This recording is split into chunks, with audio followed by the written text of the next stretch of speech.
find out if anyone's got any news for us. So who we going to start off with? I think we'll start with the lady that's been in bed for the last month. Anne, any news from you?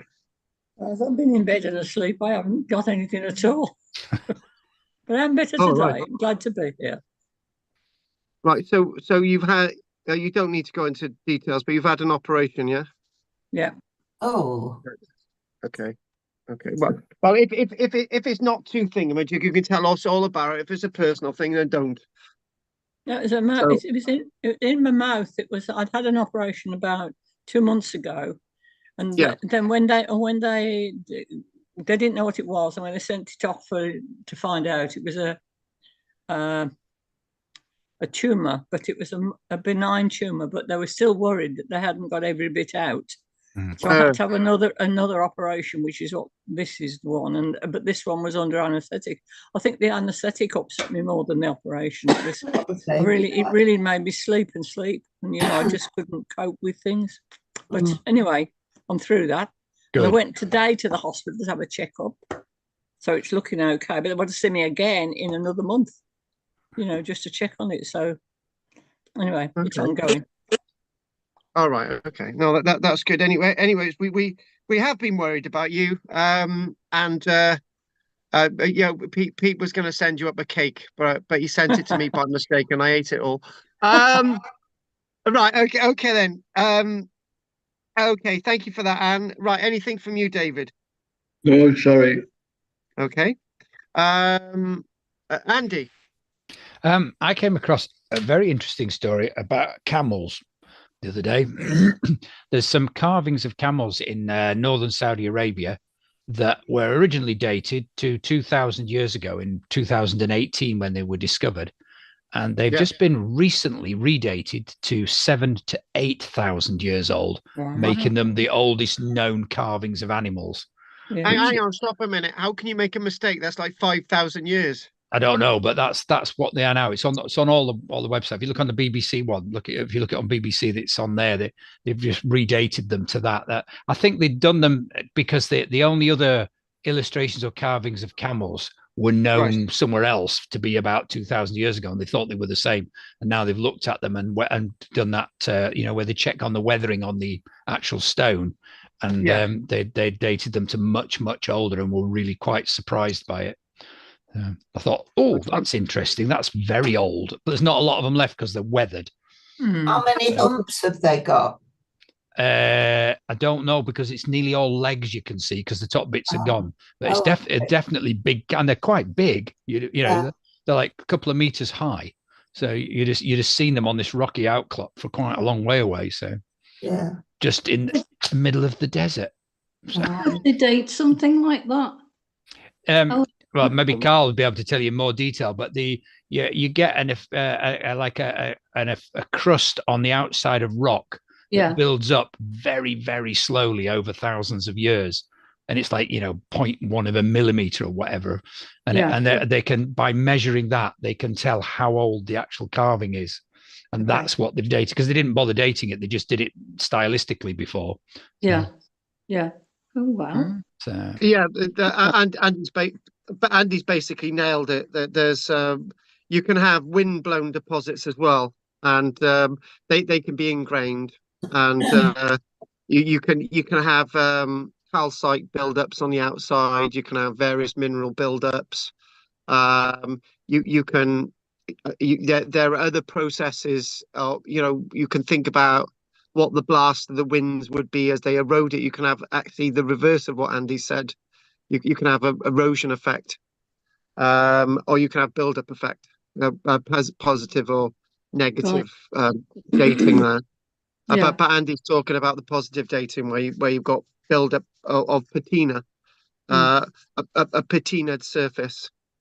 So it's something that, and obviously the other thing as well is the other method that we could, which is quite easy, which is less technical than anything Andy's mentioned, and totally less technical than anything I've mentioned. If you can imagine a face, a vertical face, and say, for example, you've got the image going below the ground level, and the image keeps going into the ground level, right? And then you can actually use horizontal dating, right? Right. So, Yeah.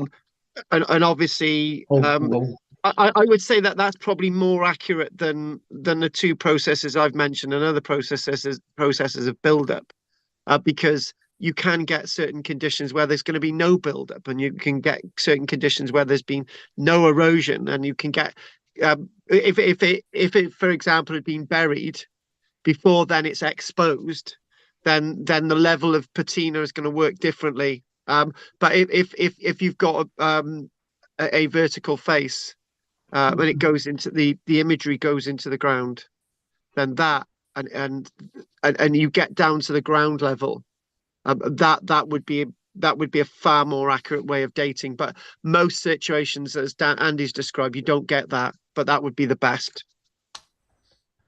Thank Right. you. Okay. I don't know who we were asking what now. Oh, it's you, Drina. It's you. You're next. Okay. They're looking at Stonehenge to try and see if the moon has any significance in the design of it, as opposed to using the sun. Now this is something that they have been looking at, and and before you say any more, can I just jump in? That there was something really recently around the matter that that lots more of the stones at Stonehenge were definitely not from West Wales, and there's more argument now going the other way. So it's one thing I would say, but before you crack on, Drina, one thing I would say is that I think too many archaeological resources, too much money has been used up to examine Stonehenge, and there's just so many questions. What do we know about Castlerig, for example? Not just 0.5% with what we know about Stonehenge, right? Anyway, interesting point that you've mentioned, and actually very interesting point that you've mentioned, Drina, before you even say any more, because I did promise you in the near future that we're going to look at prehistoric astronomy and ritual. So that ties in nicely. Go on, Drina. You can do your bit. Okay, well, it's from BBC News, and it says they're studying the connection between the ancient monument and a major lunar standstill, which happens 18.6 years. Yeah. The term refers to the point when moonrise and moonset are furthest apart along the horizon, and next takes place in 2024-25. So in other words, what we're saying is that it's only an 18-year cycle that this actually has a relationship. Yes. And then you go on to the argument of why have they done all this work for something that only happens every 18 years? Yeah. But that's something else, isn't it? So yeah, no, I'm glad they're looking at other things. And my argument would always be that it's one of many reasons for Stonehenge rather than the reason. Yeah. And I think we should always be very wary of trying to fix the past into any dynamic, because none of us can be fixed into any dynamics. I'm sure that Andy's had like 10 different jobs in his life, so have I. And it's like you can't say, for example, Andy's an odd job man, or he's an estate agent, or he works saving people's lives. Andy's done it all. I've done it. I've done lots of things. So I think when we look at ourselves for such a small period of time of being on this earth, that Stonehenge is a dynamic of so many different experiences, as all history is. And again, when you think about Stonehenge as a stage, as a play, and you think about how things have changed when you look at Tim Ingold, and you think about how many different things have happened and how many different meanings. I think it's always good to look at these things, but never get obsessed with it, i.e.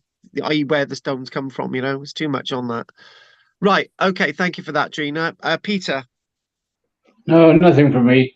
You might see me drop out. I've had a procedure today, and I'm getting a bit uncomfortable, so you may see me drop out. But if you go off for a wander and come back on, or you drop out, we do understand. Yeah, Well, yeah. see if you can make it. See if you can make it to the break, Pete. Anyway, Yes, okay. Rog. Rog. What, me, Roger? Well, hang on a minute. Anyone else called Rog? Hi, John. No, I couldn't hear what you said. It was a bit like Ro. Right. I got 2 points.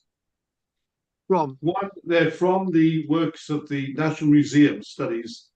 One is an ancient pub, 150-year-old pub, has been dismantled and reassembling almost finished at St. Fagan. Yes, now, this that's is correct. in line with what you say, Clive, rather than demolishing and losing all the history, although it's recent, it'll be quite an interesting point to see what people did with the tiled exteriors, which applies in other towns in the area as well, not just here. So that's going up. Well, they didn't have funds 5 years ago, now they have, and it's near completion. But is that So the Vulcan? That's the Vulcan, yeah? For the Vulcan yeah. pub. The It's Vulcan, a yeah. small pub. It's the old 150-year-old. Second point was something that was found by metal detectors. Sorry, Carl. In 2018, 2019 in North Wales, the Valley of the Conwy, Yeah. there were 2 coin hoards, Roman coin hoards found. One, a pot of 2,000 coins, which is remarkable, anybody's judgment. Yeah. And another one was 2 remnants of leather pouches with silver cistercium in them. Okay. Oh, the Now, leather what they've done, pouches. they've been in the conservation lab to see what's there. They're still working on them. There's so much of it, the work to do. In the big pot, they got these coins, which are the youngest shown in the Epra Quintilis, 270, 269, 271 AD, and Veronicus, about the same age. They're typical of that type of thing. The leather ones, and there's some leather left, which they're examining to see where the leather came from, and there's stitching to see how the patches were made, which is quite remarkable. Now, in these second one with the 31 silver sesterci, the the coin ages to me is a bit remarkable because they go from 32 BC to something like 227 AD. Now, I don't know if that's remarkable, that age, 32 BC coins, but I've never come across anything Roman before Christ age. So it seems interesting once they finally analyze the whole lot, what they've found exactly. But this find was made near a place called Caerhun, Caerhun. Yes, now, the fort. at the time, there had been a Roman fort nearby, established in 75 AD. And they think somebody from there buried this because that sort of age is when the Romans finally subjugated Anglesey. They started in 61 AD, but they finally finished it just after this time. So there was a move up north, and they'd established a fort of about 500 troops to maintain order there. So it's the first time I've heard of any fort establishment there, and an awful lot of coins, which means somebody was quite wealthy or something. Interesting. What they find further on. Yeah, that's you could tell I was lusting over that leather. It sounds beautiful, the stitching. The Caerhun fort, and one thing I would say is that you're probably you're talking about any coins of any silver content by the late 200s, because silver was not really massively widespread in circulation. There was a huge monetary problem, quite valuable, but you're talking about coins from an earlier period. And that you're talking probably about a year or so's pay with that pouch. I'd need to know the types of coinage, but do you think the 32 BC, the oldest Yeah. ones there, is Yeah. remarkable, unusual? No, I wouldn't say them. On two issues that I wouldn't say that they're as remarkable as that, but I would say that the coins are still in circulation, as you would still get Queen Victoria coins in circulation in 1940 and 1950 and 1960, right? And they, Roger, they held their value. You know that coins from Emperor Octavian Augustus from that period that you're talking about, the 20 whatever BC, they held their value. So if you had coins of that status, you knew that they were silver, and you would keep hold of them. You knew that they were of value, and it's not that unusual, but it's that the person really knew that the money they had in their purse was actually valuable. They knew that, so it's probably more than a year, 2 years worth of wages One with thing them. in that it's unusual to find these coins of this age. Yeah, well. Obviously, what would happen is that coins of unpopular emperors would be withdrawn from circulation after the reign. So, coins such as Emperor um, maybe not so much Tiberius after Octavian Augustus, but when you get to the reign of the likes of Caligula, before you get to Claudius, and coins of Claudius would have been withdrawn from circulation by Nero.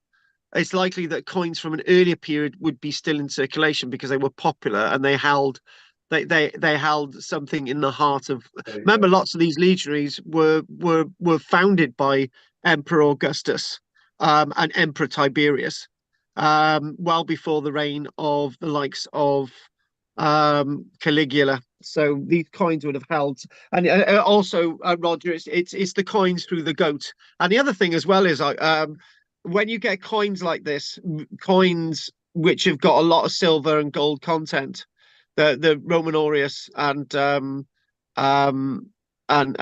on, which is a gold coin, and those types of coins look as good then as they do today. They're perfect and they're beautiful. I used to collect coins, and until I sold most of them, but I used to collect coins, and they're beautiful things. They really, really are.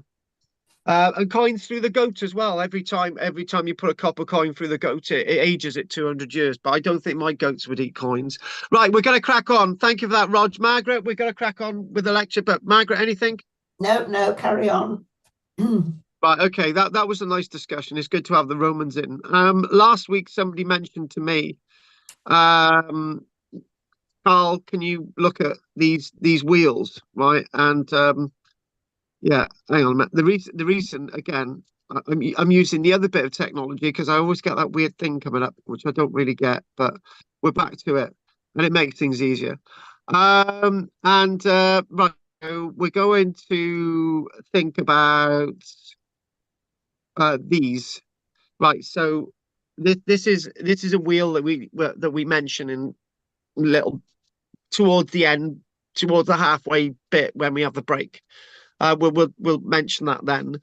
But what it was, we've got this wheel from Flag Fen, and Henry, he said to me, "What about doing this wheel from Ireland?" And I thought, yeah, okay, which was found in 1969. Why do you compare this wheel from Ireland with the one from Mus Farm? And I just thought that was good, but I can't do that without mentioning the fact that there's a wheel being found at Flag Fen, which we are doing today as well. But I thought it'd be useful to think about these wheels because we look at mining, and we when we went out for a little look, and sorry Andy, I didn't know you were there, and I showed them the quarry bit, so I'll have to show you the quarry bit, Andy, when we have the break all next week. And we talk about farming, and we talk about buildings, and we talk about various other things, but some things like traction we really don't talk about much, and I just thought, right, this would be good. So let's just let's go to Ireland, and let's look at a wheel in Ireland, and see if that's sort of the Must Farm site, and we go to the heart of Ireland there, and we think about this wheel from it's a site in Ireland known as Kiltevan, Tidy Town. Sounds like something out of one of those weird films.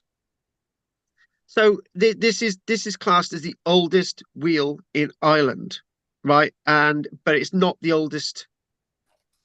It's not the oldest in Britain, because the Flag Fen one is the oldest in Britain. And but this wheel itself is obviously when oldest in Ireland, not the oldest in Britain by any stroke of the imagination, but this wheel itself is obviously from the prehistoric period that Ireland would be associated with, and the latest possible date for this is 450 years BC. Right, it could be earlier, but that's life. So the oldest wheel in Ireland. So this was found in 1968 to 1969 by John and Richard Mooney of Dougaramore, and this could be classed as a sort of a late Bronze Age wheel in Ireland. I know the date's 450 years BC, which would technically on the mainland we're into the Iron Age, but it's prehistoric wheel anyway, full stop. And interesting, this was found quite deep when they were cutting peat.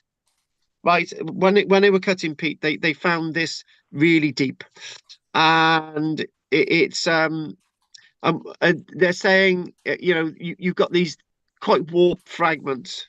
And it doesn't show it there, but it's actually 2 bits. It still looks like 1 bit, but it's 2 bits. And the wheel lay flat in the peat at a depth of 2 meters from the surface of the bog. Now, when I was reading the description about the Flag Fen wheel, right, and it said about the Flag Fen wheel, it had been placed into the water, and I just thought, well, I don't get that. It just doesn't ring with my head. And this one was basically found in the muds, which is underneath the platform, which was consumed by flames at Must Farm. That's another talk, right? And so you got 2 different ways of looking at these wheels, and then you get our wheel here in Ireland, yeah. So this was found 2 meters from the surface, and it's we look at this, and in fact, the guy who found it is well, I don't know when this article dates from, but the guy who found it is if he's still alive is over 100 years old now, and he gave a story to the local newspaper, and they recalled digging in the bog on a bank when he became aware that there was something under his grape, which is a technical term for digging peat, is a grape of peat. He continued digging very carefully around the circumference of the object until he unearthed the wooden wheel.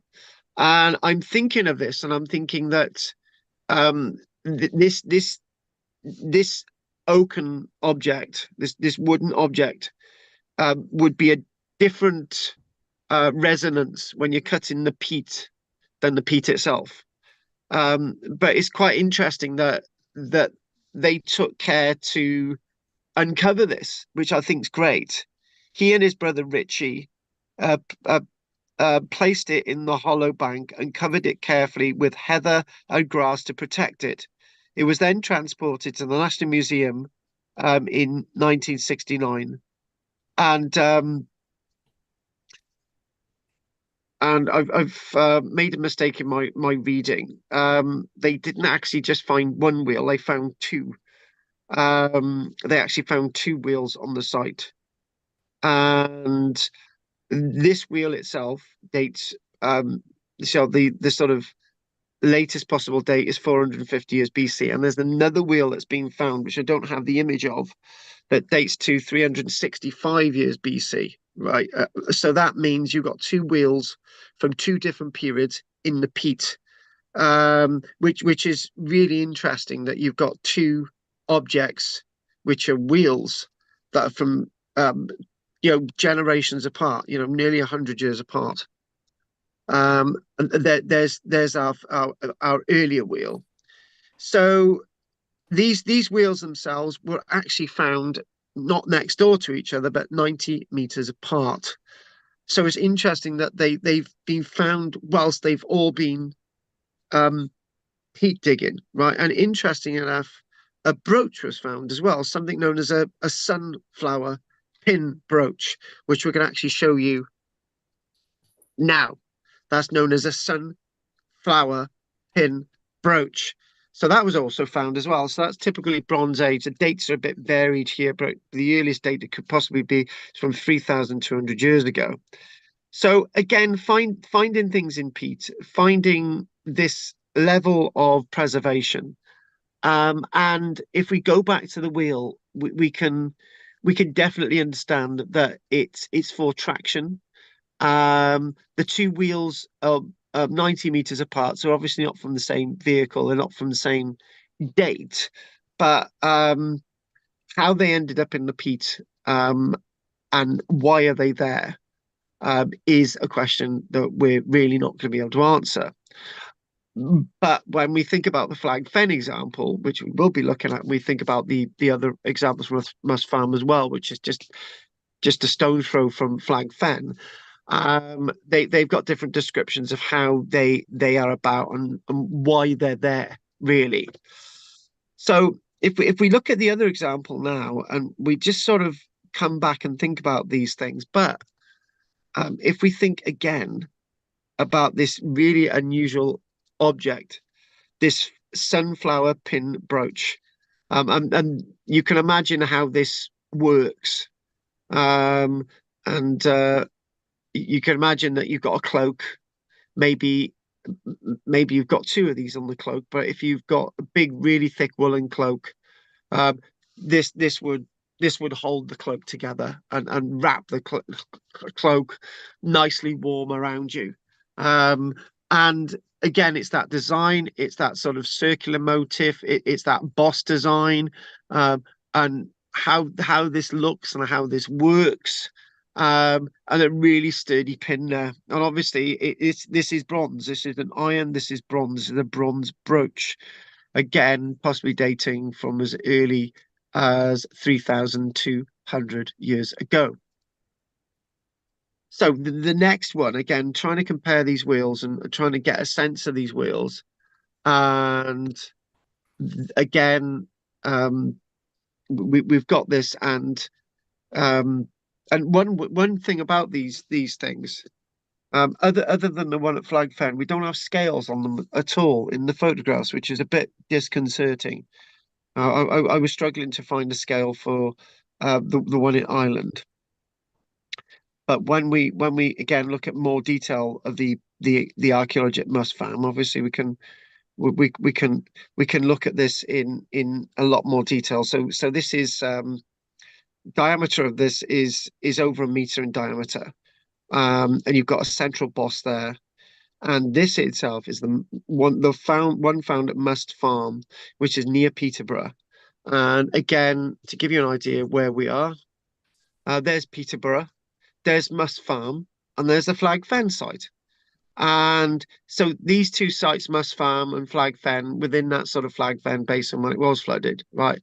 Again, that gives you the relationship. So the date of this, the Must Farm site is roughly around 1,000 years BC, so 3,000 years ago. So this is classed as the largest and best preserved Bronze Age wheel in Britain, and at the so described Must Farm, Peterborough's Pompeii site. The wheel will extend our understanding of early technologies and transport systems. So if we've got three examples, obviously Flag Fen just over rise from Mus Farm, or the dip, I would say. And again, it gives us the question, right? It does give us the question. Because you've got wheels, does it mean you've got roads? Okay. And then you take another little step. If we're talking about roads, then the first roads in Britain were not constructed by the Romans, as we were always told at school, right? So if we go back again a little bit, and we sort of do that cycle about trackways and roadways, what do these represent? What do they mean? They're not really chariot wheels. They're too chunky, and you've got the axle there, so it'd be quite the bogey wouldn't be meters wide, right? So we're talking about it belonging to some kind of cart or something like that. But again, this is not the type of transport that you would use to go over peat bogs, and the ground would mean some of the ground would have been quite rough in the area. So what does the wheel mean? That's the point. So again, we're looking at trying to grasp the sense of technologies and transport systems. And the discovery of the wheel demonstrates that the inhabitants of this watery landscape had links to the dry land beyond the river. So there was a connection. What does the wheel mean? Again, that's the question. Archaeologists working at Mus Farm, a Bronze Age site near Peterborough, have uncovered a 3,000-year-old wheel, the first and largest complete example ever to be discovered in Britain. So obviously we've got the examples in Ireland, but again, thinking about this as being the oldest intact, the one at Flag Fen just down the road is a little bit older than this, but it's not complete. This is complete, and that's the point. So again, thinking about this, let's just give a little bit more detail and trying to understand. So the find, which will broaden our understanding of late Bronze Age life, which is where we're looking at, and the latest from a settlement described as Peterborough's Pompeii. So next week we are definitely going to be looking at prehistoric astronomy and ritual, and the following week we're going to jump into Mus Farm. So again, 1 meter in diameter, and has been so well preserved by the silt that it still contains its hub, as you can see sticking through. An incomplete Bronze Age wheel, the one found at Flag Fen. But this is unprecedented in terms of size and completeness. Now, if we think again about the significance of this, we need to ask ourselves if this hadn't been found, if the examples hadn't been found in Ireland, if the example had been found at Flag Fen and other bits of evidence, which are obviously made of wood, because you're not going to have stone wheels unless it's the Flintstones. And you're not going to have huge copper wheels and iron wheels and so on, right? So if these hadn't been found, then the question would be, did they have transport? The question was that there wouldn't be a question at all. They didn't have wheeled transport in Britain in the prehistoric period. But now these are being found, the technology tells us that it was available 3,000 years ago. So this is a remarkable fragile wooden wheel. The existence of wheels, again, level of sophistication. These people are not on the edges of the world. They're on the with the world in many ways. And we think again about that word determinist archaeology, that if you want to move something from there to there, right, do you drag it on the sledge, right? Do you have panniers on horses, or aurochs or cattle, whatever? Do you have yokes around your neck to carry things, right? Do you roll it, right? Or what we could do if we invent these two round things and you put a hole through them, and you somehow devise a system that these things can go around, and then you put an axle, and then you put some reins, and you put yoke on it, and so on. These people can have wheeled transport, but are they being influenced from Europe? Well, I would probably say not, because this technology is in Ireland, which is an island, right? And I know that's later, but where are these ideas coming from? It might just be that these ideas are actually coming out of the minds of people back in the day. So the large wheel was unearthed just a few meters away from the biggest roundhouse on the site. Other exciting finds include a wooden platter, small wooden box, and rare small bowls full of the last meals, and jars with food remains, as well as exceptional textiles, Bronze Age tools. After a catastrophic fire, the houses collapsed into a slow-moving and silty river, which preserved their contents in amazing detail that we can only have dreamt of 30 years ago. So one of the archaeologists from Cambridge says that the discovery of the wheel demonstrates that the inhabitants of this watery landscape had links to the dry land. I would think. What? Sorry. Hey? No, sorry, I didn't mean to speak. No, I was just thinking aloud.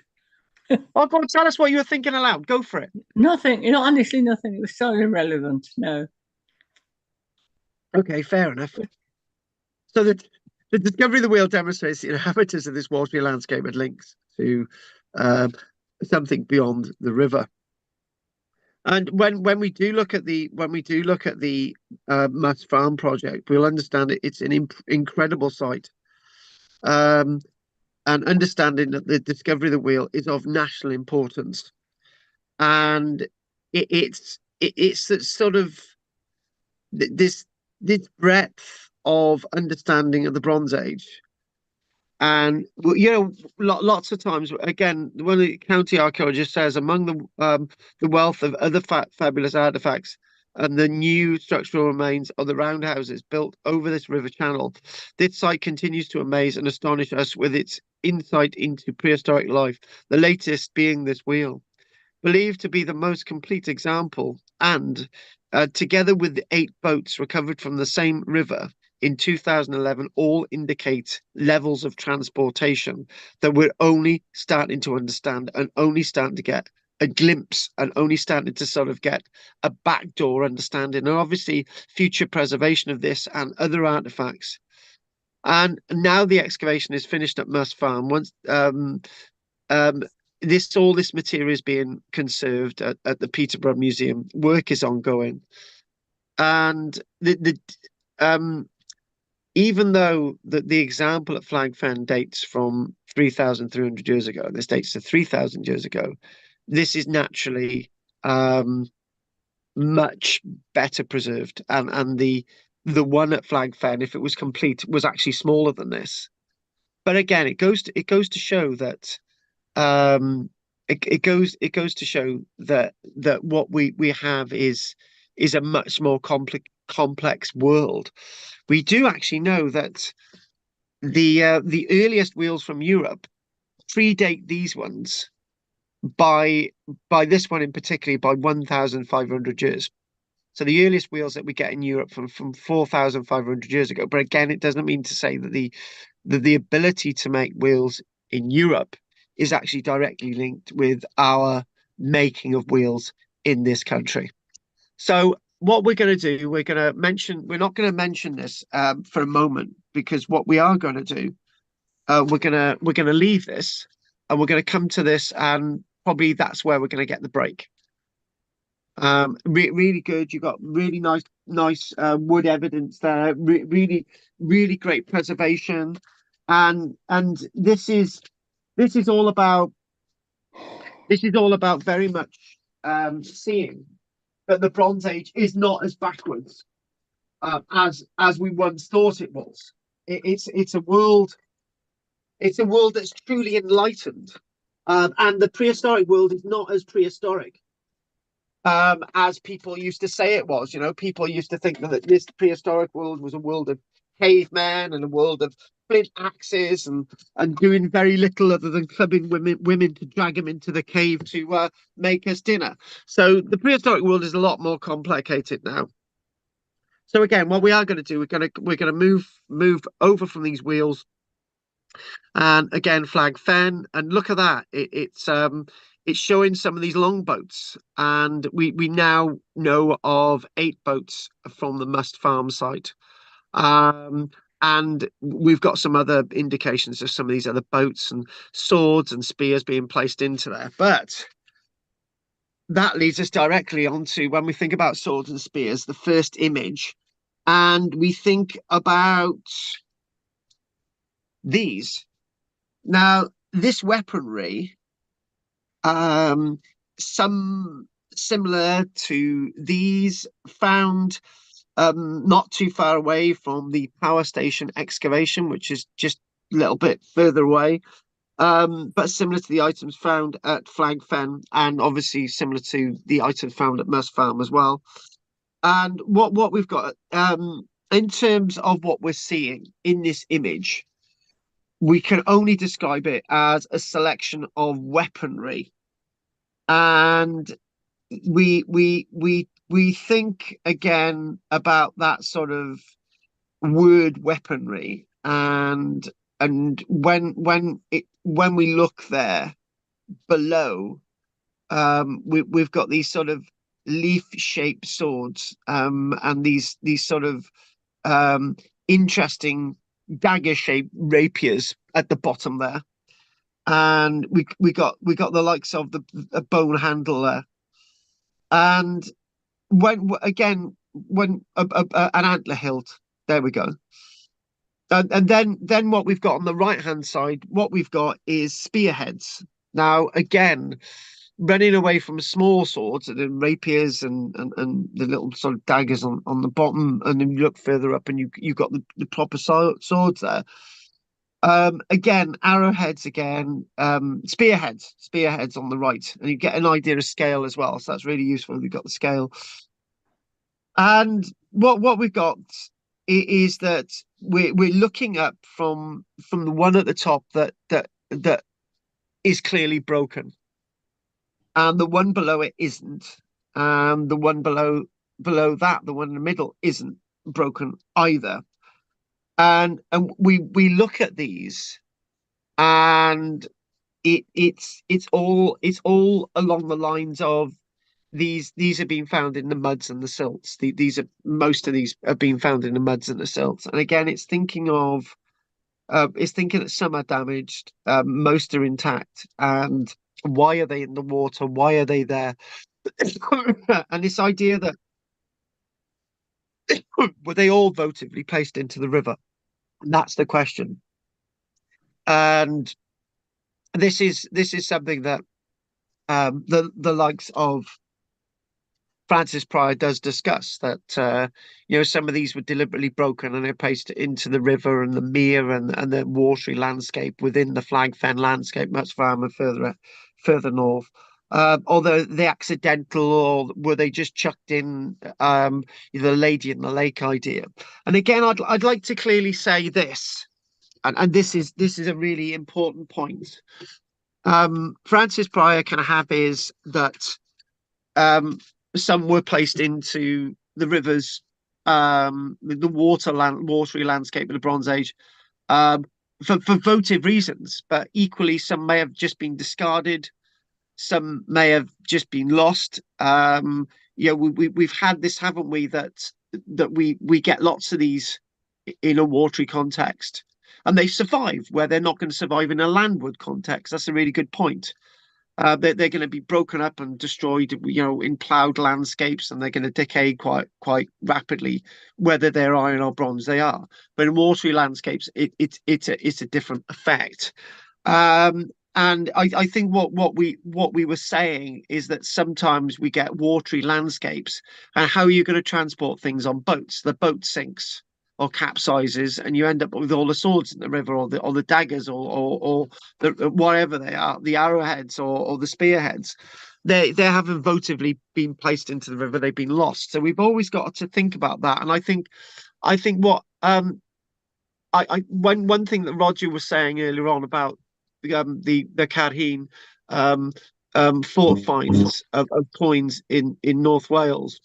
He said that you know these I don't know if this these purses, these little drawstring leather bags of coins had been buried for somebody to go back and collect. Well, you don't know that.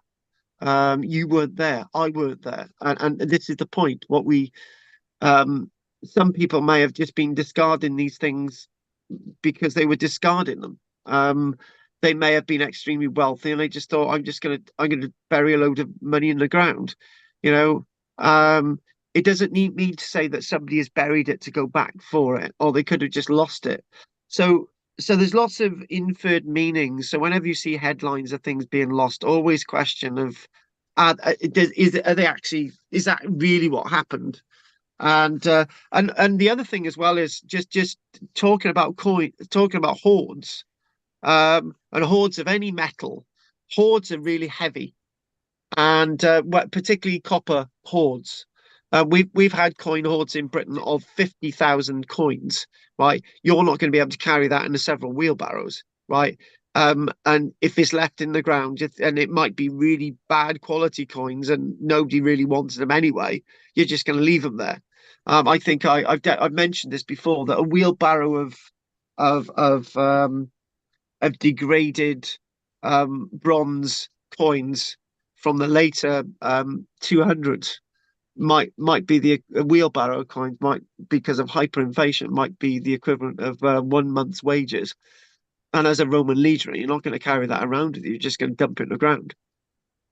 So anyway, so the next object is these. I know we've seen these before, but I don't think we saw a really good image before. Now these are actually not from the Bronze Age. These are actually from the Iron Age. So they're Iron Age bronze shears, and I have actually got a pair of shears that are exactly like this, to the finest degree. Our shears are slightly bigger than this, and they're exactly the same design, except ours are made of stainless steel, and these are actually made of bronze. And there's a carved box for it. There's a carved box for these shears, and it's made from ash. The shears are made from a single piece of metal and show little or no sign of wear. The thing is, when you're shearing a sheep, when you're shearing a sheep, it's you've got lots of oils and you've got lots of fats from the sheep as you're shearing it, right? So they impregnate into the shears, and actually, there's every reason to see if these were ever used to shear a sheep in the first place, right? And there would be a trace in that little box as well, in our little wooden carved shear shoebox. And the shears which may have been used to trim hair, it's saying trim hair. These are sheep. These look like sheep shears to me. It's saying to trim beards or hair rather than sheep. But these are I've used them. These are perfect for shearing sheep. And they were and in a way it's describing that they were placed under compression, right? So they would need to be slightly put in a little bit to place into the box, which would keep them flexible. You know, if it's kept flexed, then it might not have the durability to actually be flexible when you're shearing. And I think this is absolutely great. And it's talking about actually, you can't see it. It's talking about the box. There was a provision for a small whetstone in a slot in the bottom. A retaining pin secured the shears in place within the box. So the next things we're going to actually say, two rather interesting slides again. These are really interesting anyway. So what we've got is we're now into the area of just slightly north of Flagfen. We've got these items from what's referred to as the power station site, but obviously very similar to artifacts found at Flagfen and Must Farm anyway. And what you've got is over on the left there, that's known as a plate brooch, right? That's actually a brooch. That's late Bronze Age. And it's and below that, interestingly enough, that one, you never guess the name for that. That's known as a swan's neck pin because it's shaped like a swan's neck, and that's Iron Age as well. So lots of these are sort of bronze and bronze, and some of them are more like a tinny white metal as well. So some of the other objects, and the other items on the right hand side, a lot of the sort of wheels and the sort of rings and so on are actually of Bronze Age date. And that wheel there that you can clearly see as a wheel is likely to be more tin content than it is actually bronze, right? So, and you're looking at tin objects on here. I don't know which mainly are tin or not, but lots of them are bronze. But when we look at archaeology, we very rarely talk about tin objects. But what we are seeing here is just there's some bronze objects, but there are obviously some tin objects. And some of these objects it's described may have actually been imported in from Europe. So we look at these, and we're looking at some sense of complexity in their metalworking. Lots of pins, lots of brooches, and so on. And you've got a bit of a scale there. That's 10 centimeters scale. These are quite small objects, but again, giving you an idea. And you can't. Some of these are going to be lost. If you think about something like that, small sort of cloak pins, they might actually fall out, right? And a brooch like that may actually just sort of come loose from a cloak, right? So that's bronze, and look at that. That's something that I've been mentioning. When you get some bronze objects, when they come up the ground, they look gold, but that's bronze. It's bronze object because of the copper and the way that's actually been acidically attacked in the ground. Next, I thought this. I like this one. I like this one very much actually, because I looked at this and I thought this is something that we don't talk about a lot of. These are actually these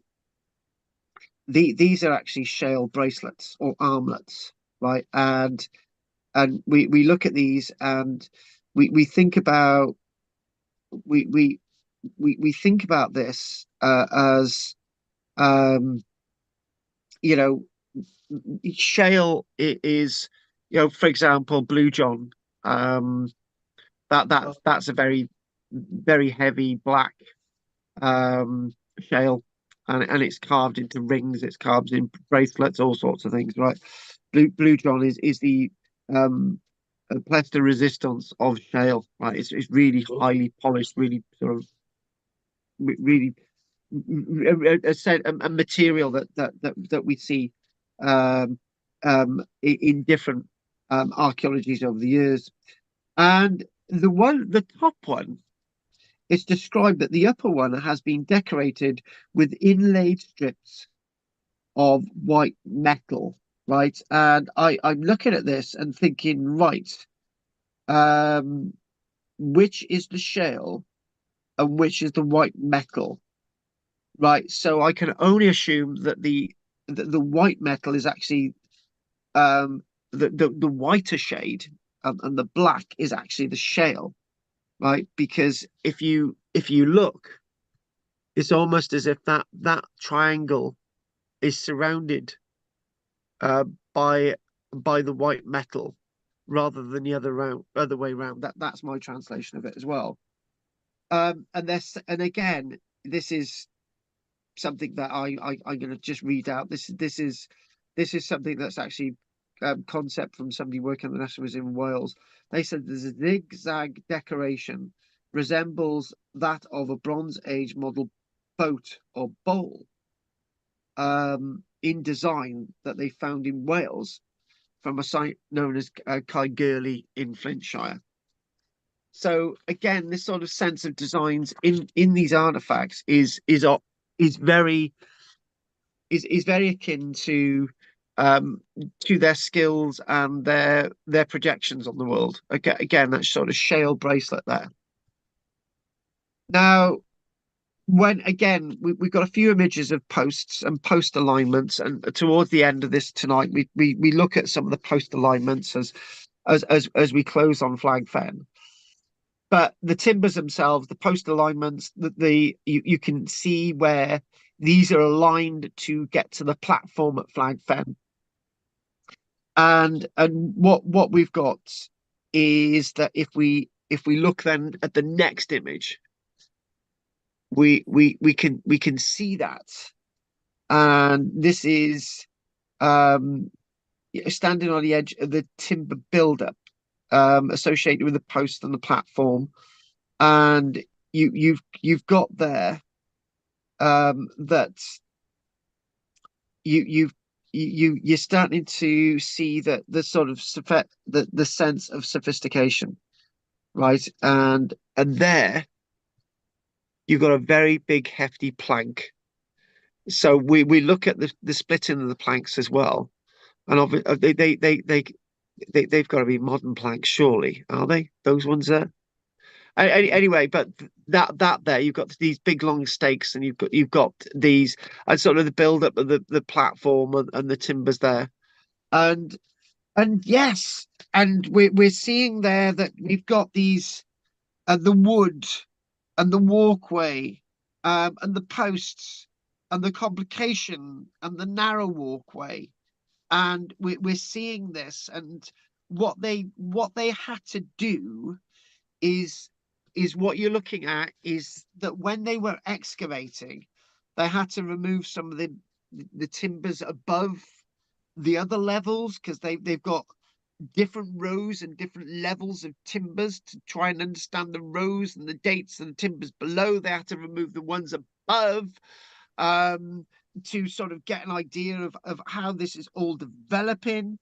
And looking at that there, where some of them have been carved, and you've got sockets in them, and very much higgledy-piggledy.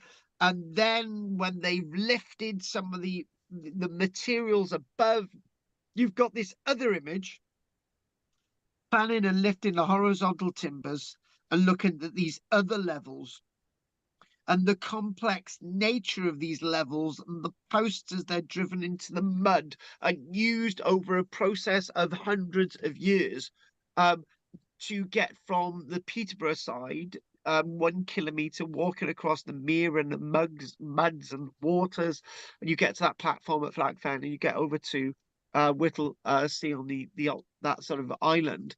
And if we sort of get an idea again, if we sort of go back out again, start getting an idea. So Peterborough, you've got this 1 kilometre, you've got the platform, get to Whittlesea. And if we go back again, right? Oh, not that one. And they're mapping this and recording it. So you can imagine the archaeologists have got their work cut out when they're recording, and when they're understanding how this whole site is actually working. So there's different levels. They come across, whilst they were working through the levels, there was various rows of posts that have been developed over a period of time, and they get to they after moving all these different timbers, then they get to the lowest levels again, level 6. And after they've got to level 6, after they remove lots of the timbers to really understand what's going on, what they've got is the nature of a higgledy-piggledy platform that was used to gain access across this 1 kilometre from dry land in the mere, the marsh area, Flag Fen, and then over to little island. And again, what they're saying is that in these areas they kept finding various objects, including quernstones, for example. And we've got one quernstone that directly links us in with Stonehenge. Or does it? Which we're going to show you in a minute. So when they were excavating within this melee of timbers, there you go. So they found 2 quernstones, and in the lowest levels of the timber, are lying directly on top of the querns, which would suggest that this may have been an offering of sorts, associated with the initial construction of the post-alignment causeway. So they're saying that the quernstones are placed there. You can clearly see the 2. You can see the one by the hand, and that's another quernstone, and that's underneath the material for the walkway, right? You can read and think of that as you will, but one of the quernstones, this quernstone, it may look quite simple. So this quernstone itself is actually made of sarsen stone. This is a sarsen quernstone, right? But this is in Peterborough, quite some distance from Stonehenge, which is towards the west, right? This is near Hull, so it's very interesting. We've got a piece of sarsen stone, but it's saying that sarsen stone was extensively traded across southern England, if some of it may have geologically been deposited. This stone has been dressed with great skill in the Bronze Age by a Bronze Age millwright. And the silvery deposit on the surface is a mineral that has formed after the quern was placed into the water. So that deposit has naturally formed through mineralization into the water. So we've got 2 images, right? And what I'm going to do, Andy, right, we're gonna have a quick look at the sheep, and I'm going to take you outside with me, okay? You'll like that. So so there we go. This is rather interesting, and this is actually a genuine post that they've actually excavated. You can see the detail there, and the sharpened tip of a large split oak post from the post alignment. This would have been placed into the peat to support the platform or the walkway. And the tip has been sharpened from 2 directions, and the length of the axe cut marks leaves little doubt that the woodworking took place when the wood was still green and had not hardened yet through seasoning. Right, the best way to sort of work on a timber like this. And then we look at the wheel, right? And then we're gonna have a break, and I've got to make myself a cup of tea. I did have a cup of tea actually. I'm gonna put the kettle on. Right, okay. Let's have a little look at this. They're really good. That's it in the ground, right? So this was the one found at Flag Fen. This is a third of a wheel found in level 5, which is fairly deep, of the Flag Fen timbers. And the original diameter of the wheel is not 1 meter, it's 80 centimeters, the original diameter. And where they found this, it's saying that this was placed into the water rather than being lost or discarded into the water for any other process, because it's down just above the first sort of sets of timbers and so on. It's been placed there. And this, at the time when this was found in the 80s, was the oldest wheel that had actually been found. I've been chalking along and chatting for a good hour, I think. So we're gonna take a break, but we're gonna find out if there's any questions. And Andy can come with me as I take him outside, and I can show him the sheep. He wants to see my sheep. I know he wants to see my sheep. He loves my sheep. Right. Okay. Right. Okay. Andy, anything you want to say? Just one observation that the wheels that were the Irish ones that were said to be 100 years or so apart, Yes. and therefore and found 90 meters apart or whatever, and therefore they suspecting they were 70 meters, whatever. We're suspecting they were not off the same vehicle or whatever. I'll just point out that I'm working on a building that's got 2 200-year-old beams in it and 2 400-year-old beams in it, and it's a modern building. So wood does last quite a long time. So it's not, it's not out of the question to use a 100-year-old wheel on it, is it? No, it's not. It's not out of the question at all. And I would say that's a good observation. And Yeah, no, I don't know what to say about that. That's actually a good observation. With the live shows that we're going to be doing next year, I've got a a human yoke, right? That is obviously a good which is a good 90, 100 years old, right? That I've just put in the car to take back to Barry. Yeah, and that's even though there's woodworm all through it and I've treated it, it's still quite solid.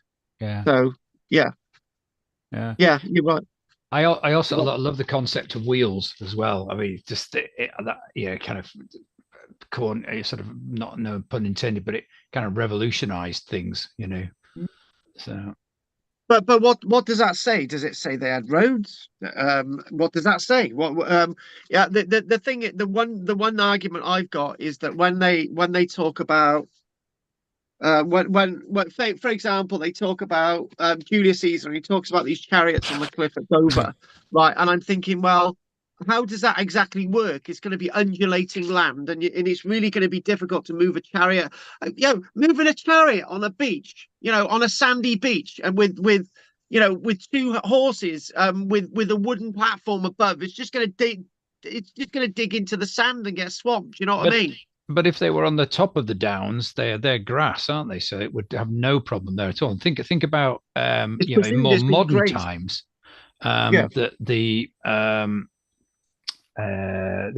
wagon trains going off into the west in America. They didn't have any roads, and they were much heavier and bigger. So those chariots are really lightweight and don't dig in much at all. So.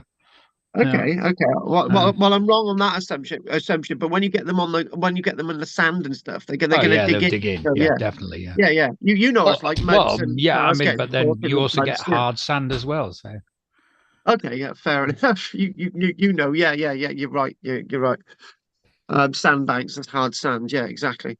Well, anyway, so what I'm trying to get at is I'm not saying I'm right, but what I'm trying to say, I'm not saying I'm right at all. I'm trying to say that you've got wheels. So my French, what does that bloody mean? Because the Romans obviously gave us roads and they didn't. Yeah, it could mean anything. That's just it. It might not mean. It's unlikely that you develop a wheel and then not use it. But how far? Well, you've got to train. You've got to train the animals, haven't you, as well? So Oh yeah, we forgot about that. You got to train the animals, and obviously these are wheels found in not just one place. So yeah, and I love the concept of that you raised also that they were invented at the same time in different places or in different periods of different places, but not necessarily led by. But who knows? There was a lot of trade. It's possible, and obviously, Andy, for different reasons. Yeah, different reasons. Anyway, thanks for that, Andy. Yeah. And Andy, what I'm going to do, I'm going to run outside after this, and I'd love to. Yeah. You keep with me, so I'm going to try and get out there. We guys, do your questions now before it gets too dark. Anything from you, David? No, thank you. Anne? No, thank you. Roger? Yeah, there's one thing on that old wooden wheel. There was a circle cut near the circumference, the edge of the wheel, as well as the central boss and stuff. What is that? For lifting it or something? Which one we talking about? The one in Ireland? Yes, that the oldest one, wasn't it? The one in Ireland. No. And the one in Ireland. That one there.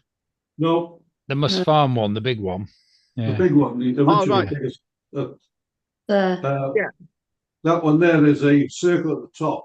Oh right, yes, there is. And there is a circle, and I'm going to say that might actually because a post being rammed through it. That looks, but I could be completely wrong. Obviously, what we need to do when we do the Must Farm site, when we do the Must Farm stuff, Roger, and that's out of the muds and it's on display, which we'll look at that image. You need to ask that question then because it's difficult to tell as it's in context. So ask that question then, Roger, if you could remember. Yeah. Well spotted. And obviously, lots of other nicks and stuff. Well spotted. Lots of other nicks and stuff are for different reasons. But yeah, well spotted. Yeah, that's a good one. We'll have to do that when we've got the image in front. So yeah. Anything else, Rog or Margaret? No. Margaret. Okay, Andrina. No, nothing. Thank you. Right. Okay. So what we're going to do, I'm going to I'm going to come in with my other, and I'm going to come in with my other device, and I'm going to take Andy out on the field. Right. So right, here we go. Right, Andy. Let's go. Let's go outside now. Hang on. Right, here we go. There, man. There. Okay. You got a light on it then?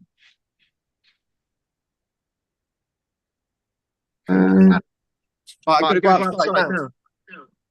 Lights. Yeah. Right, so Andy, you stay with me, and everyone else have a break. Agree. Okay. Right, so Andy, stay with me. I gotta get a torch. Yeah.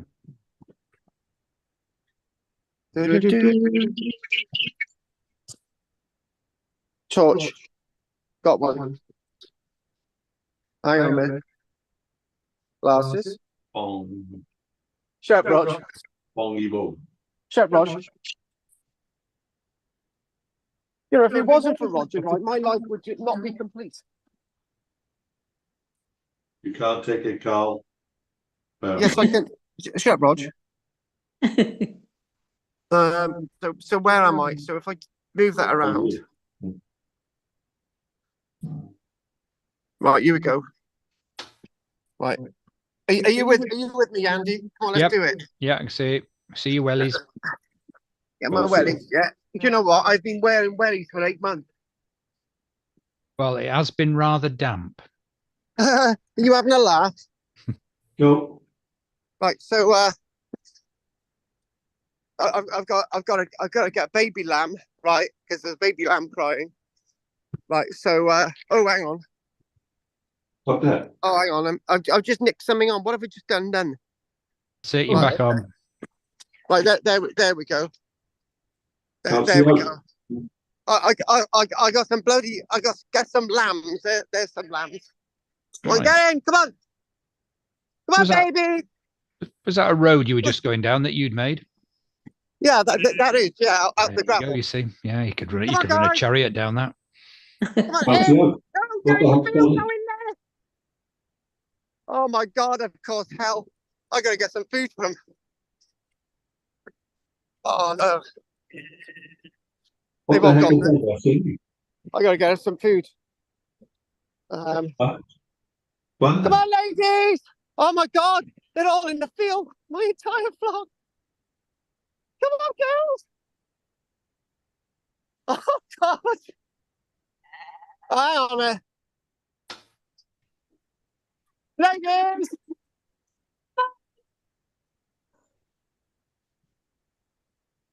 Go there. Come on, girls!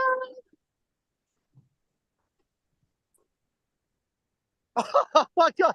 I've lost the whole flock. I was going to say, I can't see any sheep. Yeah. No, it's just going to. He's making it up. Yeah. No, we did see some. All right. Okay. Honest. There you go. Oh yeah. No, they did. They moved, don't they? You did say they went quite fast. That's moved. It's shifted. Now these are my borrow sheep. They run quick, don't they? Quick! Yeah, they're too used to me. That's why they run quick. Hang on a minute. Very good. Too used. Yeah. Hang on. I get that. There we go. Come on, girls! It's Welsh humour. Yes. I've nearly got them all in. I just got to get them some more food. Do you know what? This is Hollywood value. This is. You know, I see this on the other side of the estuary from our house. I suddenly see these animals. I'm thinking moving. I thought, what are they? And then they'll get the binoculars out, and it's sheep. And it's because the farmer's coming to the field in his quad bike, and he's got food for them, and they know straight away, and they're off straight after him. Here we go. Yeah, there they go. Come on, girls! Come on! Come on!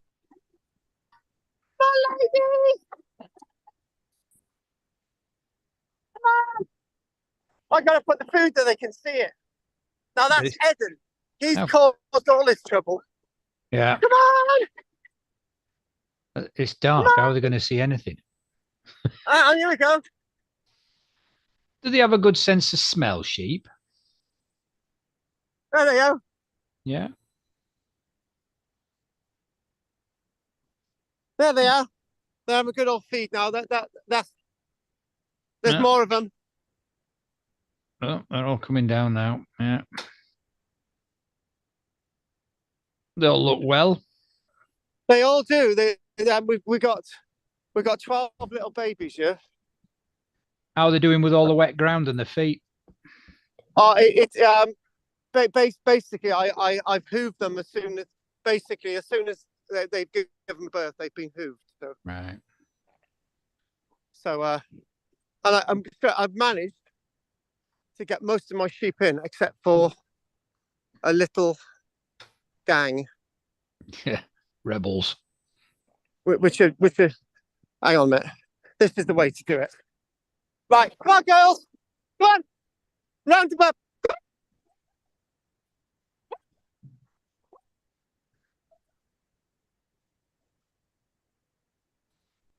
You have to get that cat trained to round them up.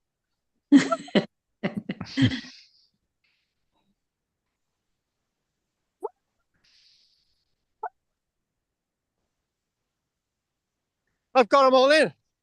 Yay. Oh, see, Andy, you can tell I'm a little bit more experienced than I was. Yeah, it's good. Well You done. want to come and see the hole, Andy? Come on. There's the cat. There's Marley. Come on, Marley. Marley. Right. Gone. And then basically, hang on, where have I gone again? Yeah. Why have that photograph of me?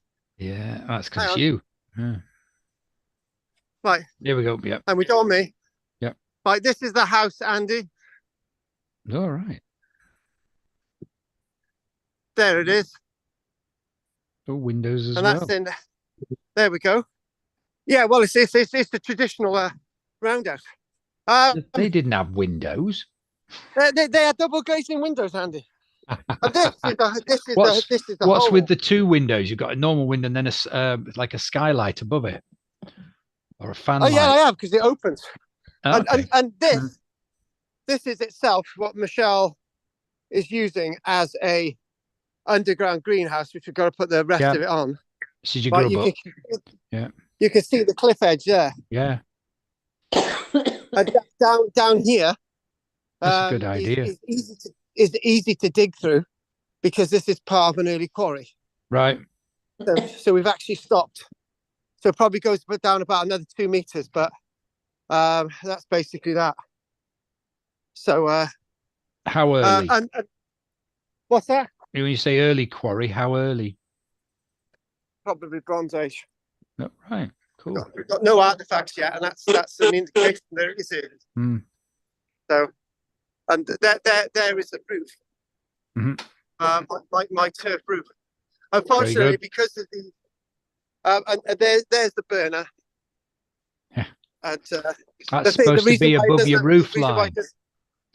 Pardon? That's supposed to be above your roof line for carbon monoxide. There is a bit.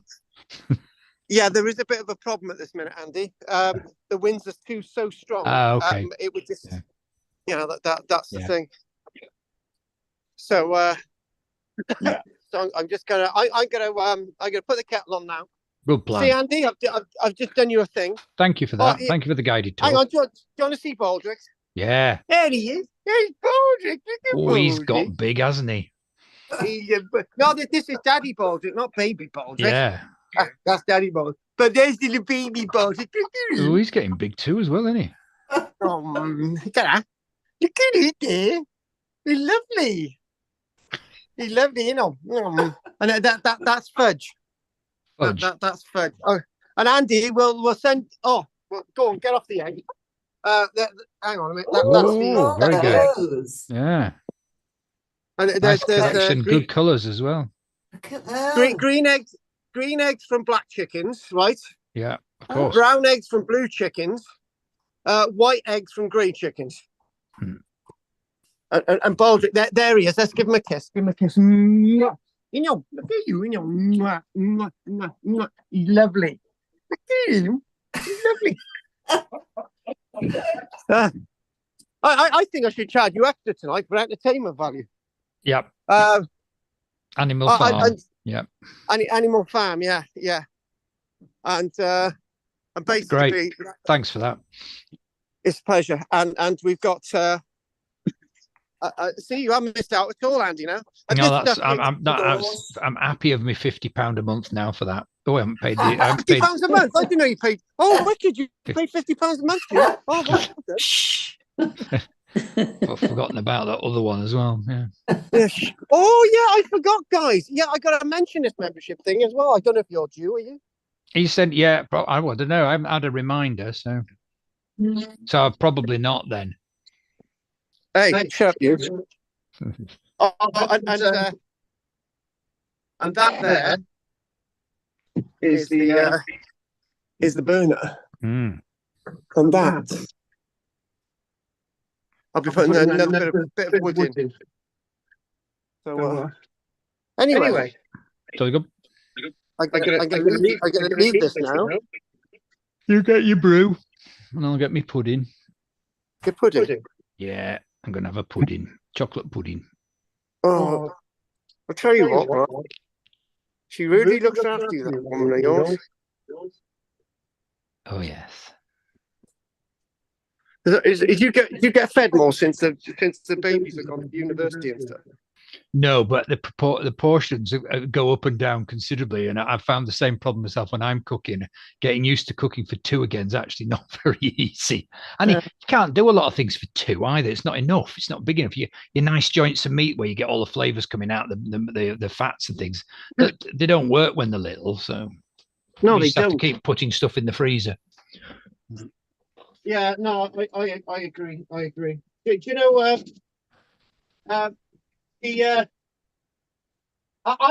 can't eat meat, you know.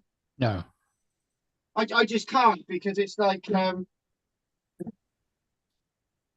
these our sheep are far more valuable for their byproducts than actually.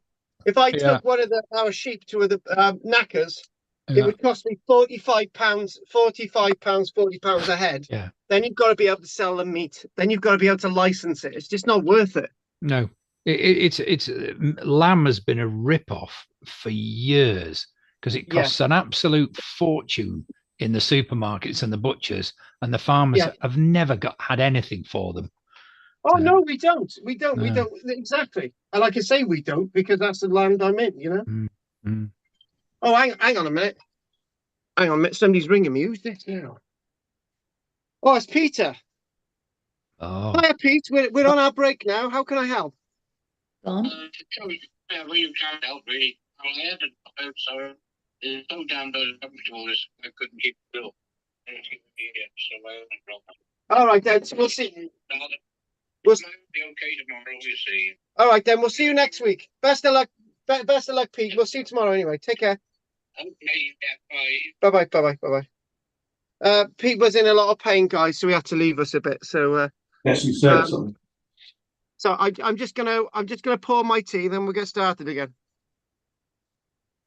So I'm glad I don't live on an estuary where I was going outside showing you my sheep on the mud.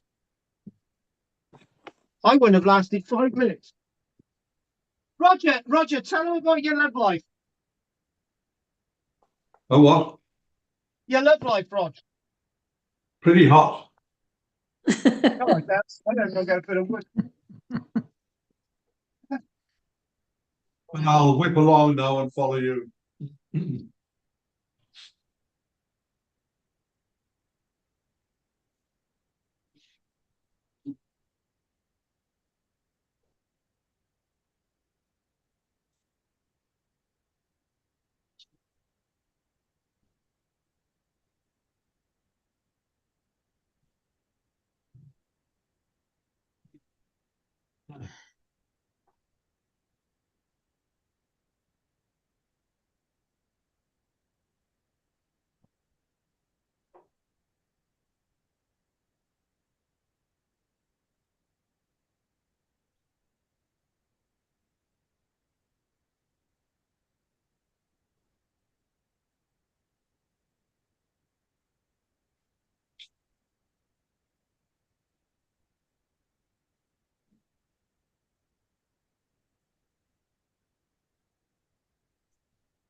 Right.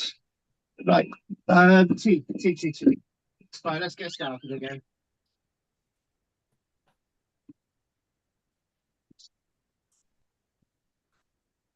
Okay, back to it. Okay. Whilst I'm waiting for the tea to do that, right. Okay, I do believe that I do believe that lots of you have been given reminders. Is that correct? About your membership thing? Or No? Yeah. what membership? Oh. What? Yeah, that's right. The yearly membership. So I don't know how many of you have. I know Okay. David. I know David sent his back, so that's good. You should have So mine. I think we had yours the other day, Rod. So that's good. Good show it to one number and Dan and call you. Yeah, that's the one you sent it over. So anybody else who's new, then no, it's not again. Anybody else who doesn't know, then, and obviously they've had the reminder. If you can get that over as soon as possible, that'd be great. I know that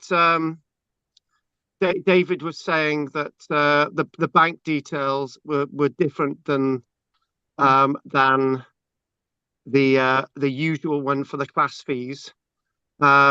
That's because it is a different account and we're dealing with that differently. So that's why. But if you do want to put it in the usual account, you can. So that's fine. And I would say that we had I don't know if any of you signed that petition that we had to give the oak tree extra protection in North Wales. Well, we managed to get over 260 signatures, and that's going to be looked at by the Welsh Assembly now because we managed to get enough signatures. So anyone who actually signed that, I really appreciate that. And and if anyone wants to still sign it, it's still signable up until the 16th of April. So that's something that we've managed to do, which is really positive. And as you know, and just waiting for the tea a minute. As you know, that we've got we'll be looking at sort of astronomy and stuff next week. So and we'll get started in a mo. And you heard about Pete. He couldn't stay on because he was just feeling really uncomfortable.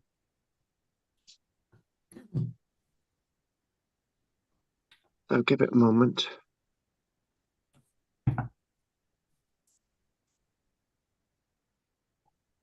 Just doing a tea. I'll tell you what. Yeah, go on. I've not heard anything about the membership. Am I due?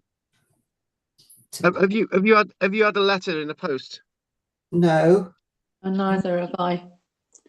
If you haven't, then it's probably because you're not due. But if you are close, then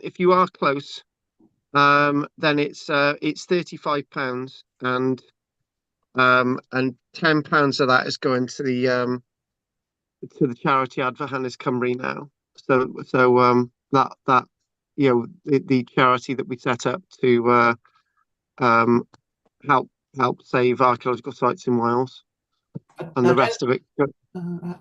I don't think mine's due till about August.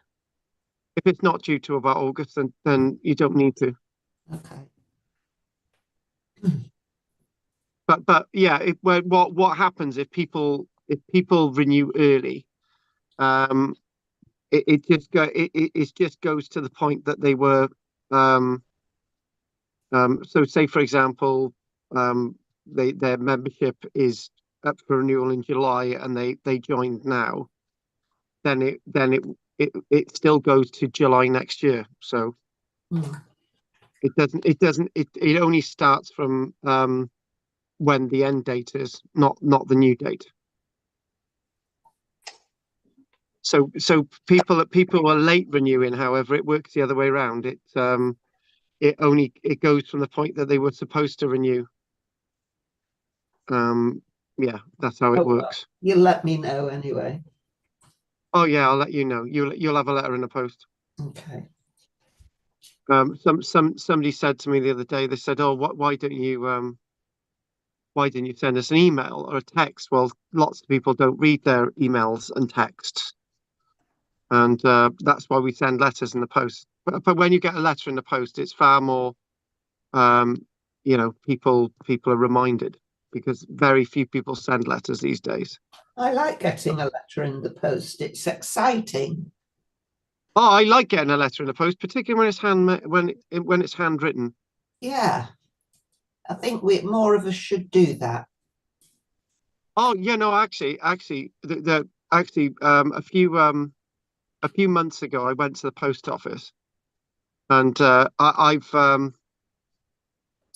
don't do letters the same as you guys. Basically, I do something called drop and go. So I pay the post office in advance, and I put a number on the envelope. And if there's a queue going outside the door of the post office, I go to the counter, I hand it over, and they do the letters when they can against my number. So when they've got 5 minutes, so I don't queue. Mind you, how much is a stamp now? It's really quite expensive, isn't it? Yes. I get one from China or not. Pardon? Have you not heard about those? Yeah, go on, Andy, tell us. Loads of forgeries from China. Yeah.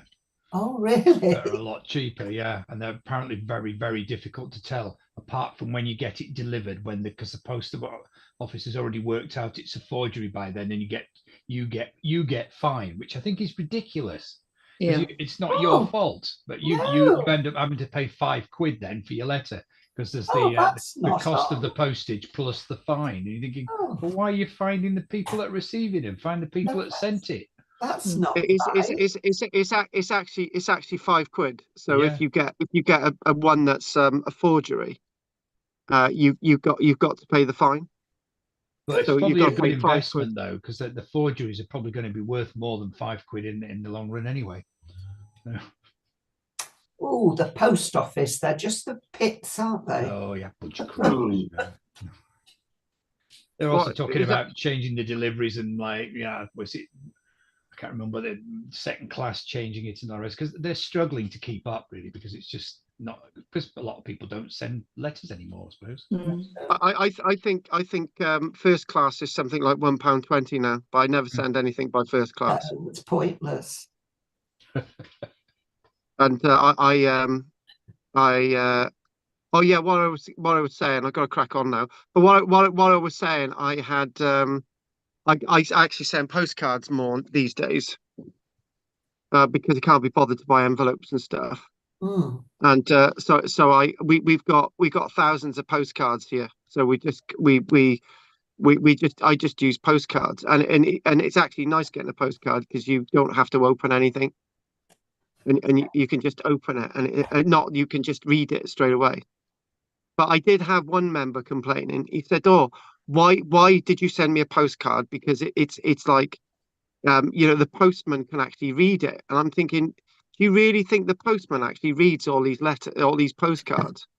Yeah, but there may have been some sensitive stuff on it, and I'm thinking, well, what do you think? I'm sending you a love letter, mate.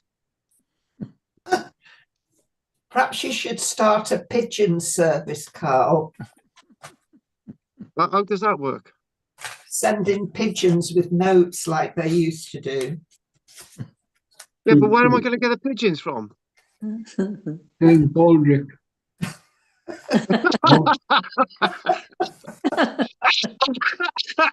Oh God! On that note, I'm going to crack on. I'm going to choke to death in a minute. God said Baldrick. You know, Dave. He can't even fly. He's so fat. He can't even fly. He could train him. He needs the exercise. Right, we're okay. Get started. Right, okay. Right, where are we? Where's my thing? I've got it. I've got to put the images on. There.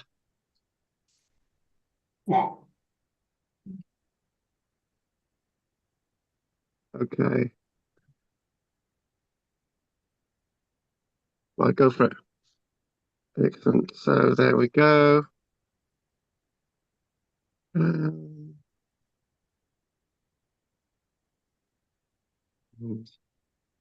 Where are we? Right there. Where were we? There. There.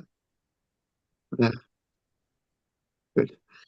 Okay. So back to flag fen. When we're thinking about flag fen, it's this sort of votive thing, and it's sort of the idea that things have been either deliberately broken or bent, and so on.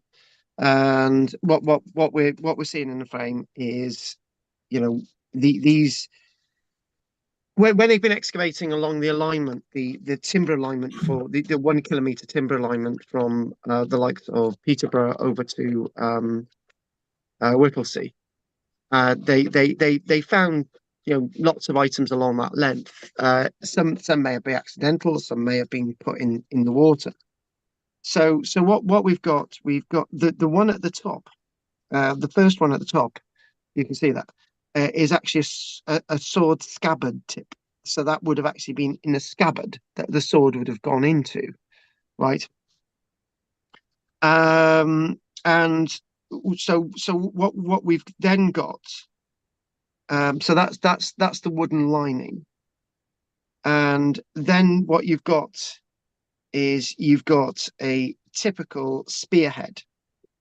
And they're saying that this looks like it's been bent, and the wood that was in the socket seems to have been forcibly taken out. I don't know how they know that.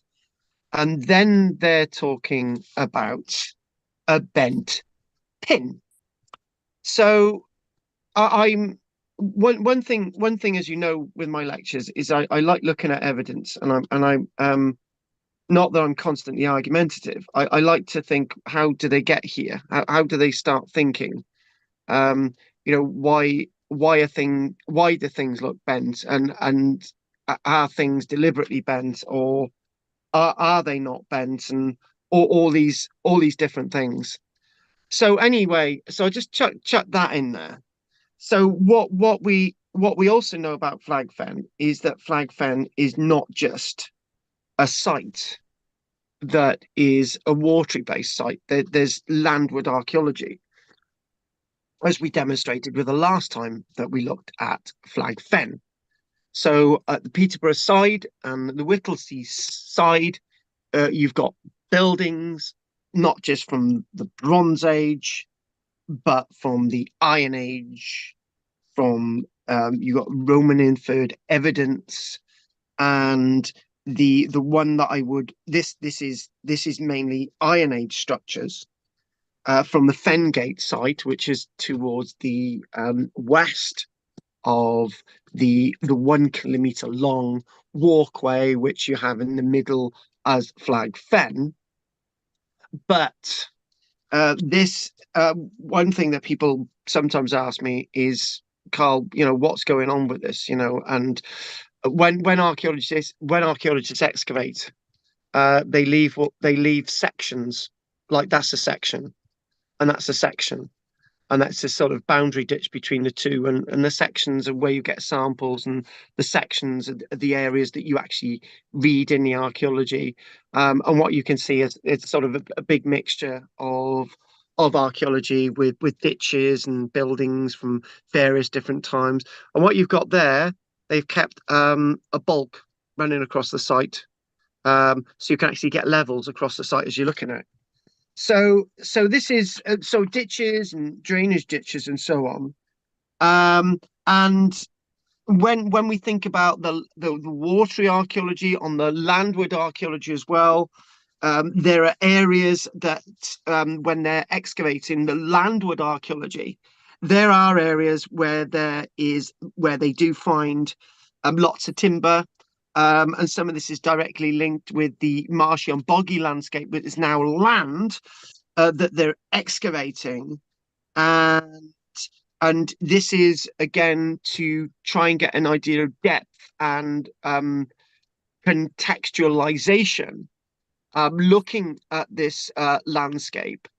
And again, flag fen is highly complex, and when we start to see the landscape start to silt up and the landscape starting to alter, this is where the archaeology starts to evolve in another direction, where it gets more agricultural. There's more land to farm, there's more land to put banks and ditches and drainage, houses, and lots more archaeology being found. This image again, when we're thinking about timber, and we showed this last time, when we get flat lengths of timber, splitting a freshly felled oak tree trunk in half using wooden wedges. So basically, this starts at the one end of the timber, and you start to you might use a metal chock to start off with, and then that creates a crack through the wood, and then you use wooden chocks, and that's what they are. And you could hammer these in with a stone, to be honest with you. You don't want to hammer them in too deep, to be honest with you. You want to naturally split the wood.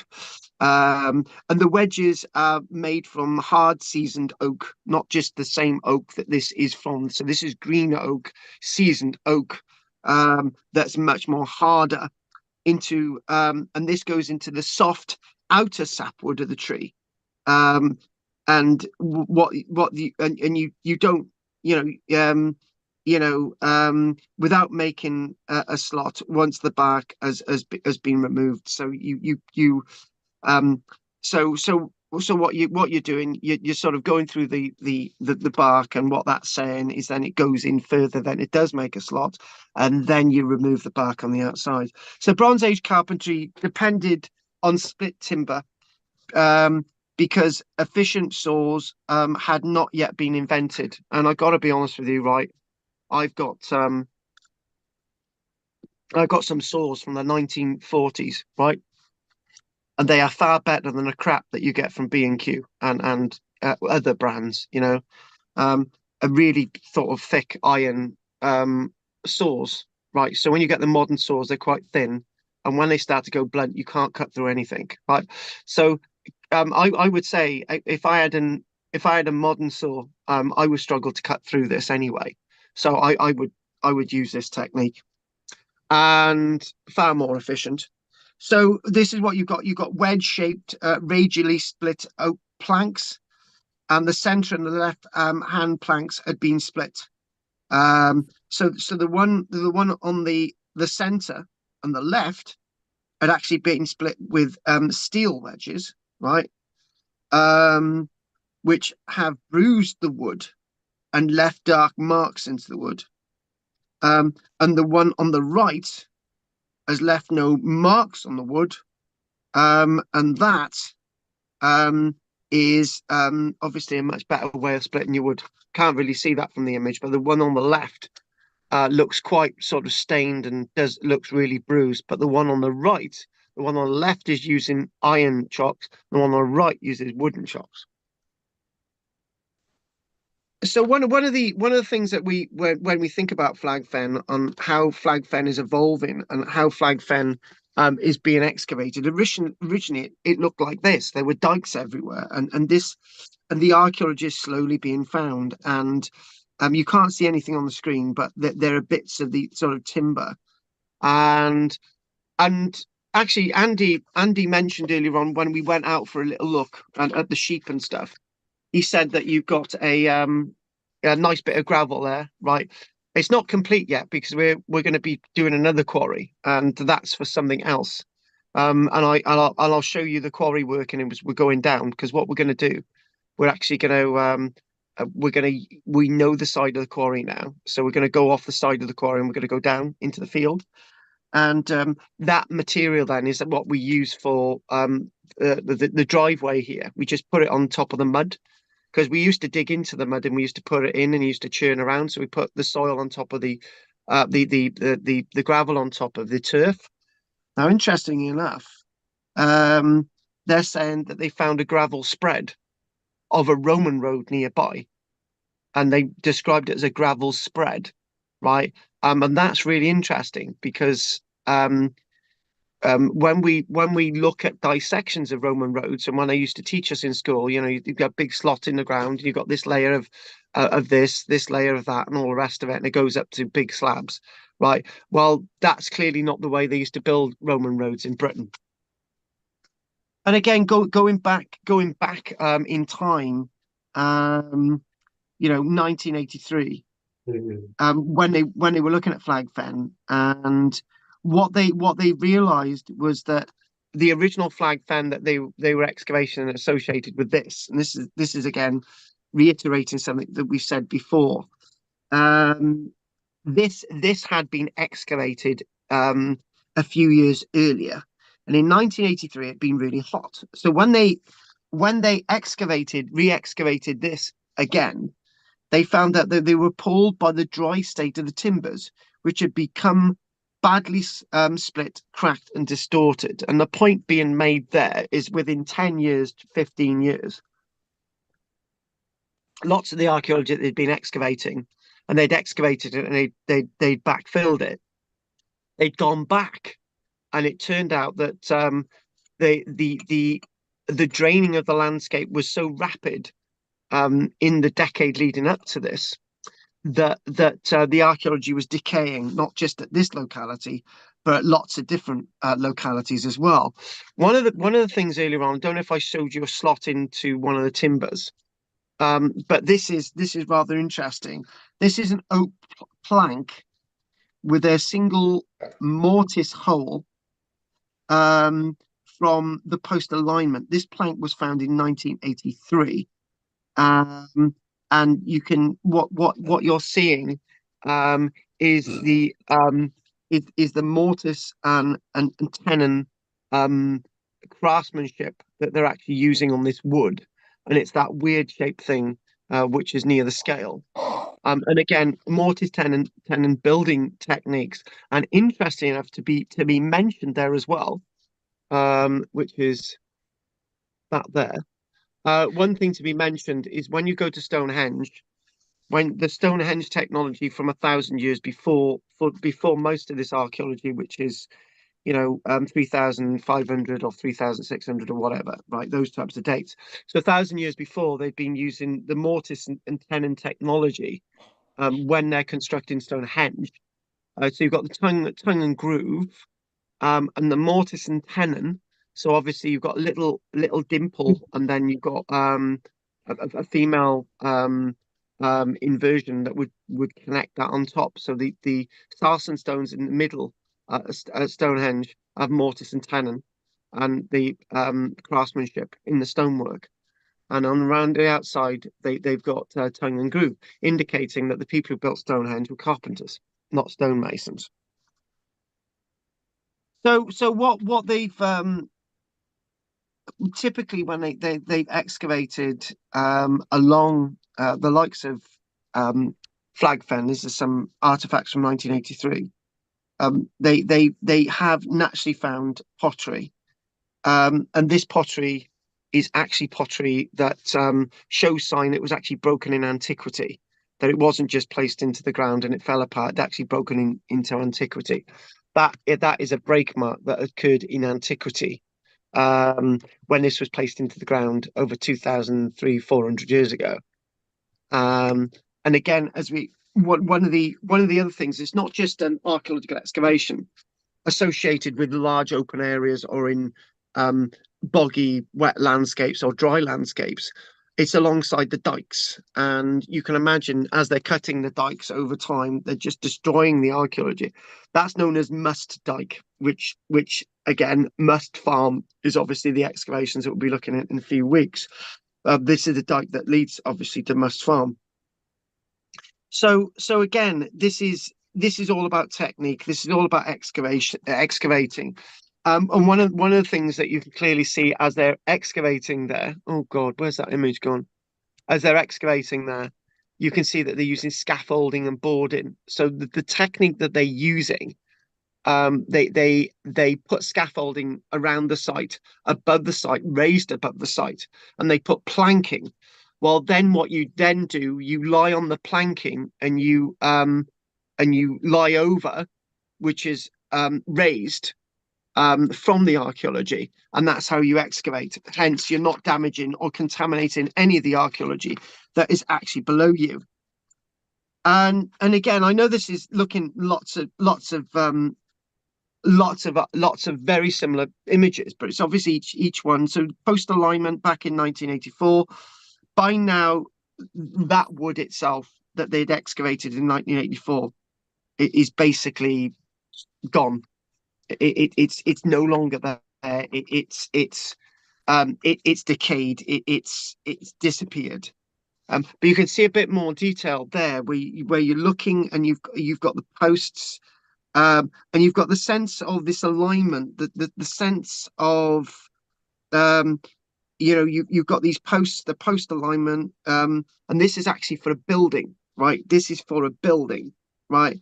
And to explain this, right, you've got these post alignments for a wooden structure, a wooden building, right? So you can clearly see the uprights there, right? You can see the uprights, right? But this is really interesting. They've planked it and created a cavity. Hang on. You got two. Hang on, let's just draw this a bit better than that.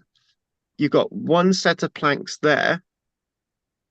You got one set of planks there. These are the walling, right? And therefore this is a cavity in between, right? So what you've got these uprights,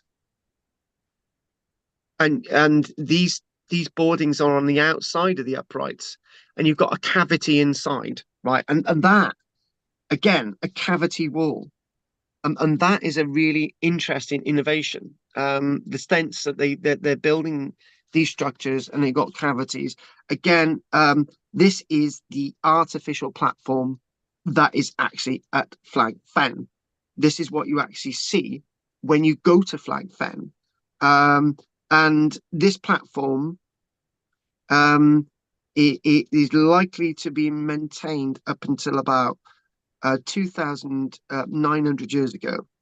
And they say, this is really interesting, and I can't see it, it's not really showing it, but they're saying that in this image, there's actually a shrub or a small tree which grew on the platform after the platform was abandoned.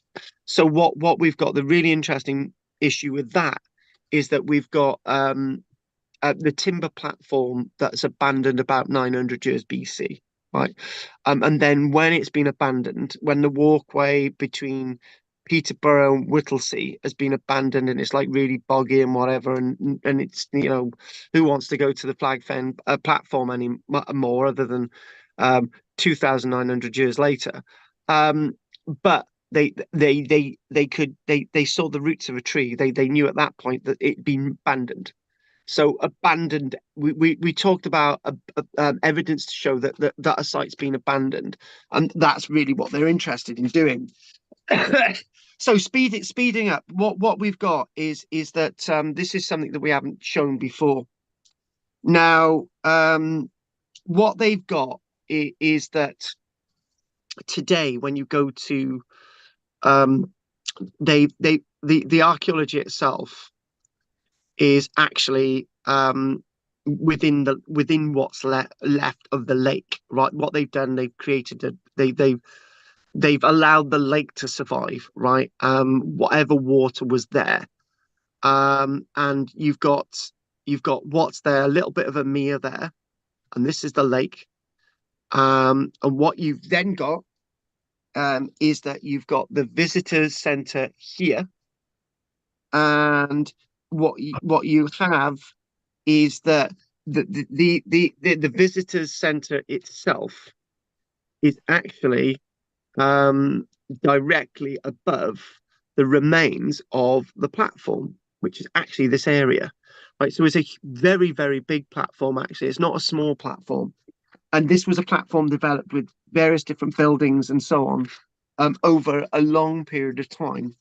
And again, giving you an idea of how big this sort of landscape is. And when you think about it, the area that the lake is, right, the area that it says the lake is actually there, and the lake is where the likes of Francis Pryor put his sword in for that 1999 Time Team episode. Everything underneath that lake is the archaeology that's waterlogged and is going to survive. So by having this only area of lake within this, it's not the only area, but one of the surviving last areas of lake within this, means that the platform and loads of bits of the walkway will survive for a long time. If they had allowed it all to dry out without without archaeologists mitigating this landscape, there would be nothing to see at Flag Fen anymore. It all dried out now, and it would all be in a museum at Peterborough, which isn't a good thing, because it's better. Well, it's a good thing to be able to see the archaeology actually on site. And this itself, rather interesting object. This is actually a sword scabbard, right? An Iron Age sword scabbard. Now, again, when we look at archaeology, it's sometimes disjointed, right? We see a sword, we see a brooch, but we don't see the cloak that the brooch is associated with it. We assume we know what the cloak looked like, right? So when we see a sword, was it in a scabbard? The answer is yes, it was in a scabbard, right? Because it needs to be protected, and you can't carry a sharp blade around with you and trip over and slice your leg off. So you need a scabbard. Now, this isn't a Bronze Age scabbard. This is an Iron Age scabbard. Carl just said, oh, but the platform was abandoned 900 years BC, and the Iron Age is 200 years later. But the landscape is still used, right? But not so much the platform, and the sides. Fengate on the near Peterborough side and Whittlesea is still being used, both sides. So when we this is an Iron Age scabbard, found in July 1992, but we do know that scabbards did exist. We know that the Bronze Age scabbards did exist. That's the point. Now, another thing to actually chuck in you, another thing is that when they were excavating, and I got some images coming up that we're just going to have to zoom into. They're from the publication, so they'll be coming up soon. So this is actually an oak post that was never used. There was a stockpile of posts and planks.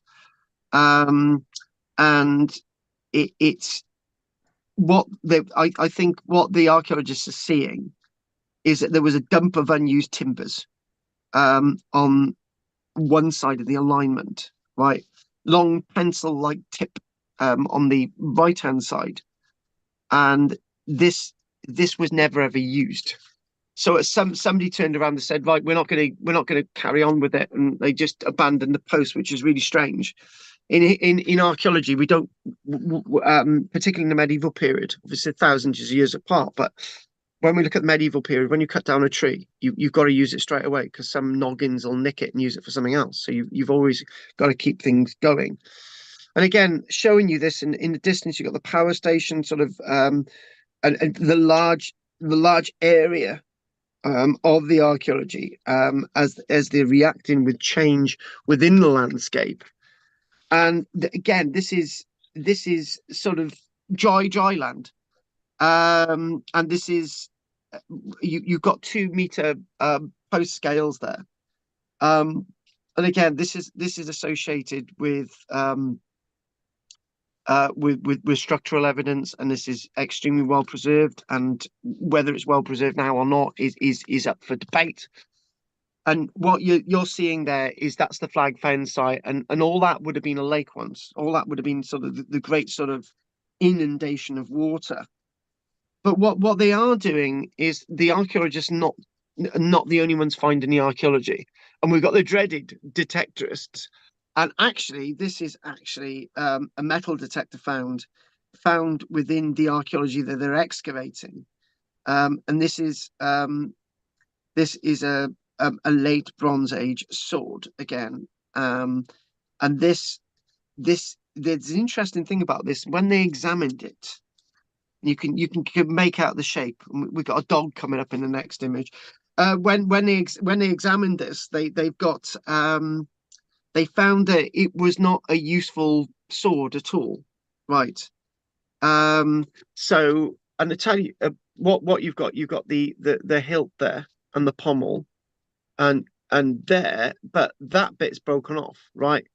And this is an interesting one. They're saying that this sword itself, this late Bronze Age sword, the break is actually caused due to a flaw in the casting, right?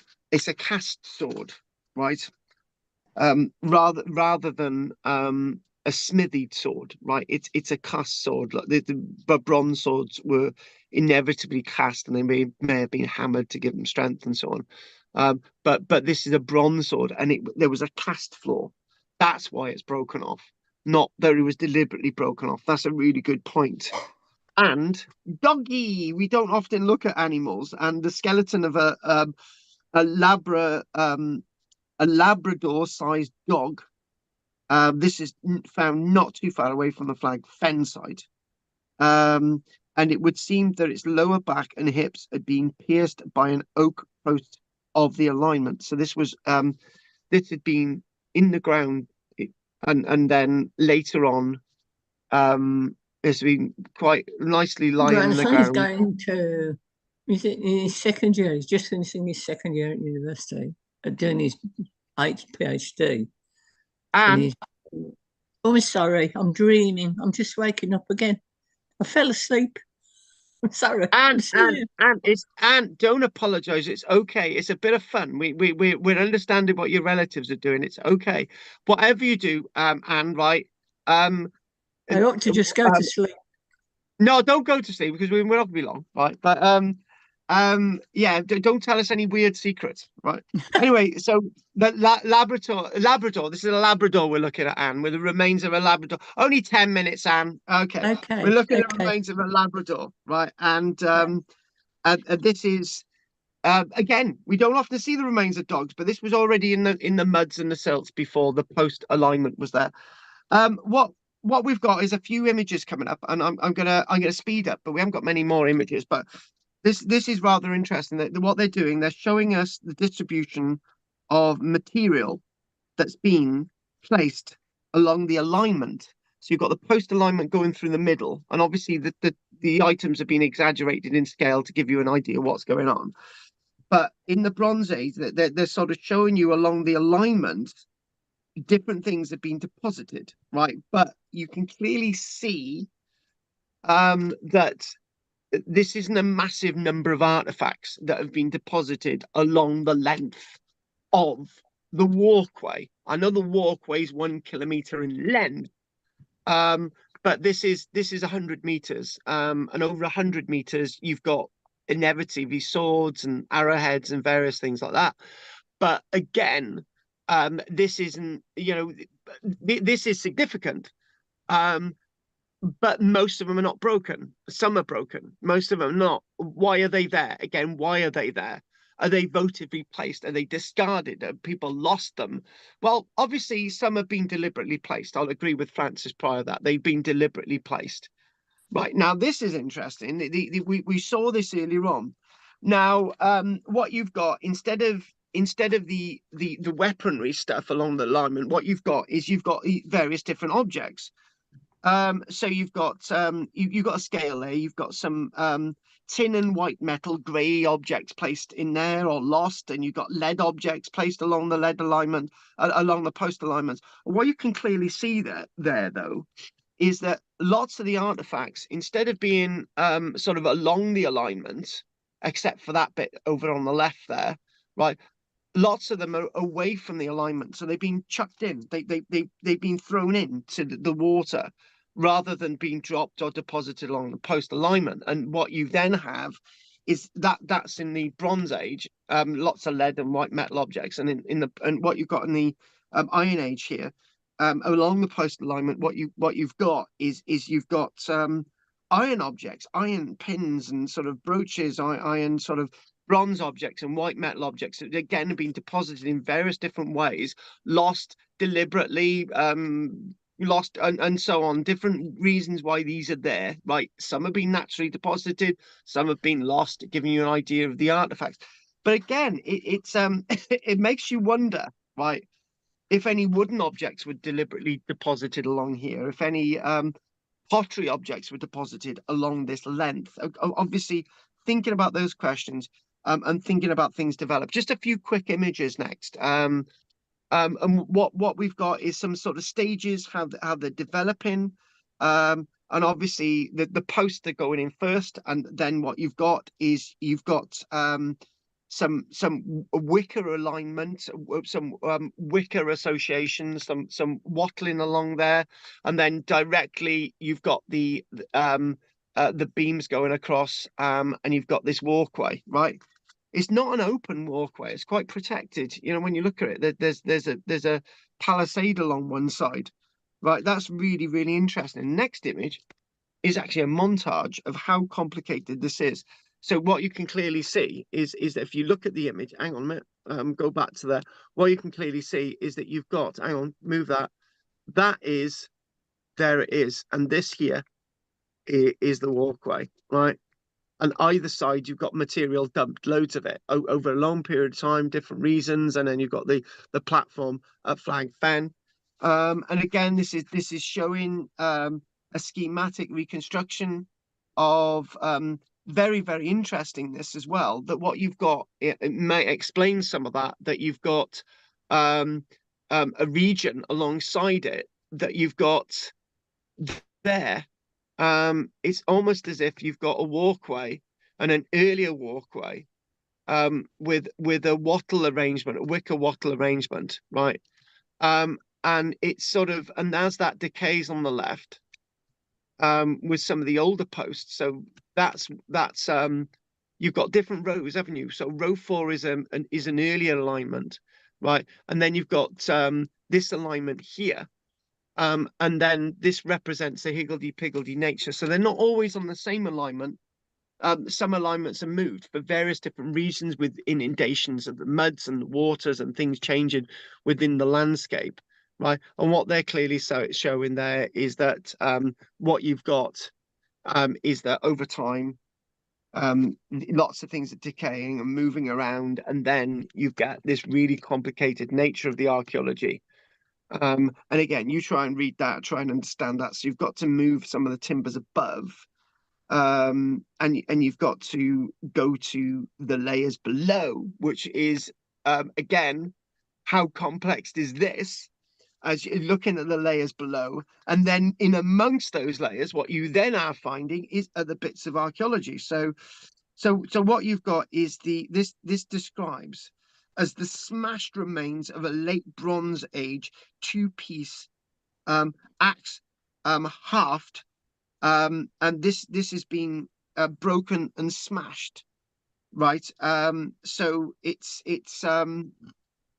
difficult to actually see what you're seeing on the left there. So the haft is going to be the object in the middle, and it's been smashed and broken. And the reconstruction of what's above there is actually this.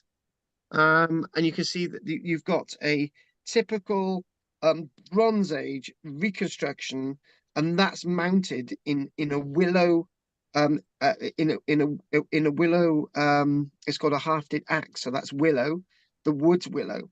And then the axe itself is a bronze axe. And what you then have, interesting enough, is another more complicated object. And that there, the tip there, you can see that that wood is grown like that way, or being sort of harvested that way. And that there is the socketed axe. When we talk about a socketed axe, it's mounted, and that would have been bound on or glued in. So that's a socketed axe, typically socketed axe. And then what you've got there is, hang on, I think that says, there you go. You can clearly see that there, it's a piece of wood, right? And that's the axe hafted, right? The pointed hook that would have then, so they've taken the axe off it, right? And that, not the axe, yeah, the axe. So the axe is on that one, and this is the wood underneath. And you can see that that's been the way that that's been done. That's been done when it's still green, rather than the wood dry, because that's going to be the best way. Moving on quick, because this is actually showing you a selection of timbers with slots, and this is how everything, lots of buildings and everything are put together. Lots of the slots and mortises there. Again, this is something that we'd associate with the medieval world, but typically prehistoric world associated with this site. And again, looking at the detail there, how it's been worked. Interesting enough, took this out of the book. This is actually, we don't often see this in the archaeology, but that wood there, along the platform length, the beavers were gnawing at the wood. And you can imagine they're gnawing at some of the wood below the waterline, and obviously people are walking along, and suddenly some bits of wood are breaking. And it's down to the beavers. We don't often think about beavers.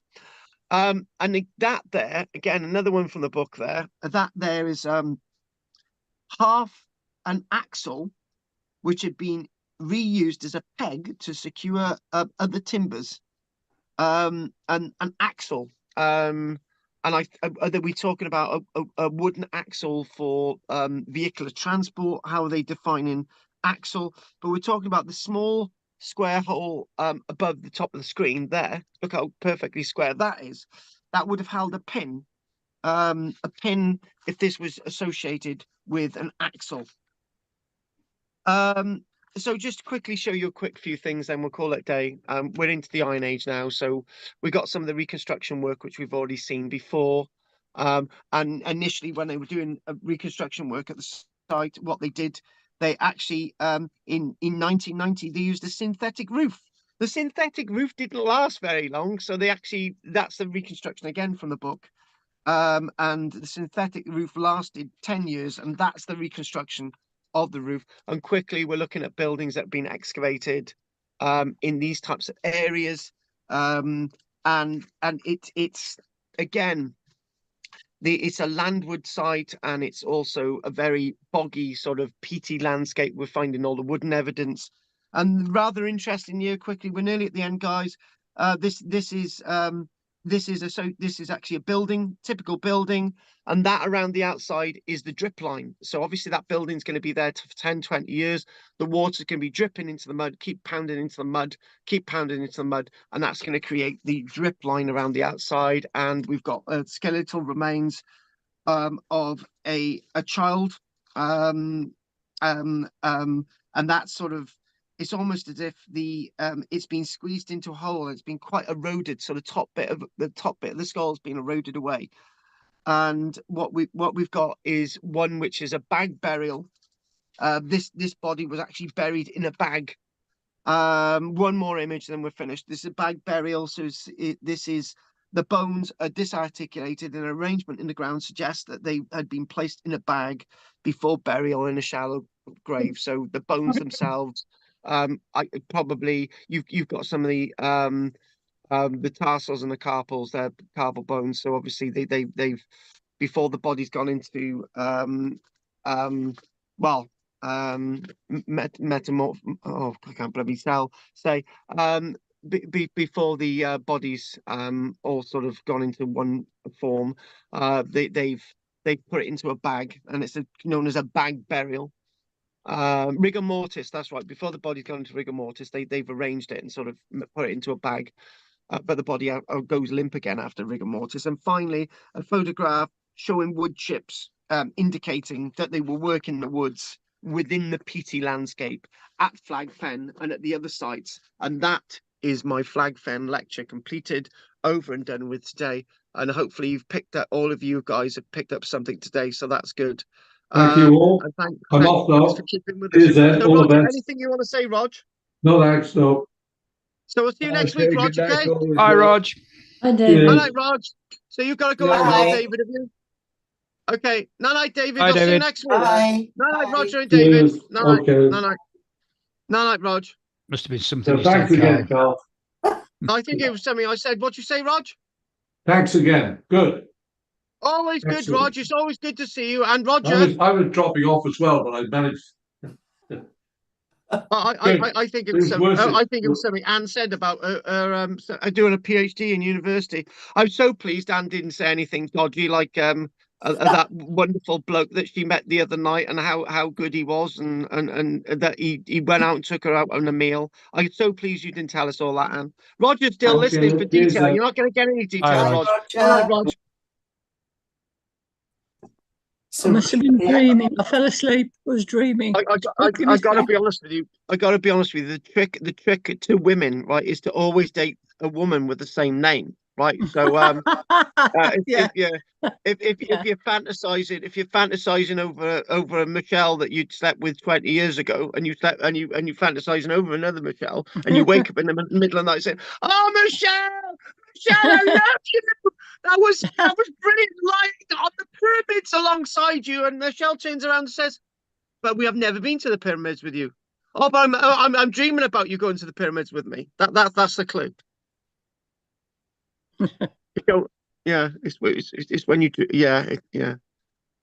Oh God, I called her my ex-wife's name once. She didn't speak to me for a week. Oh, dear. I said, "Oh, You couldn't help it if you were asleep like me. I mean, I was asleep. no, during it was that. day. It was daylight. She was just going off. It was a good day." So I said, Yeah. I love you, Helen." I said, and I thought, "Oh my God." She said, "What did you just say?" Oh dear. It's when you say "I love you, Andy." That's when you don't mind that. I was going to say, yeah. It's Andy's missus has got to worry about that bit. Anyway, Margaret. Yes. Now go on then. Well, it just occurs to me that woodworking methods and tools haven't really changed a great deal over the years.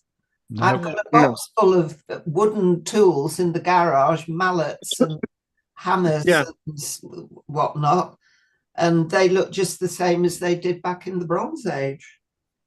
And the methods of building it look very, very similar. Yeah. The one thing when I went down to buy some sheep shears, right? I can't describe what I've already said to the degree that they're exactly the same.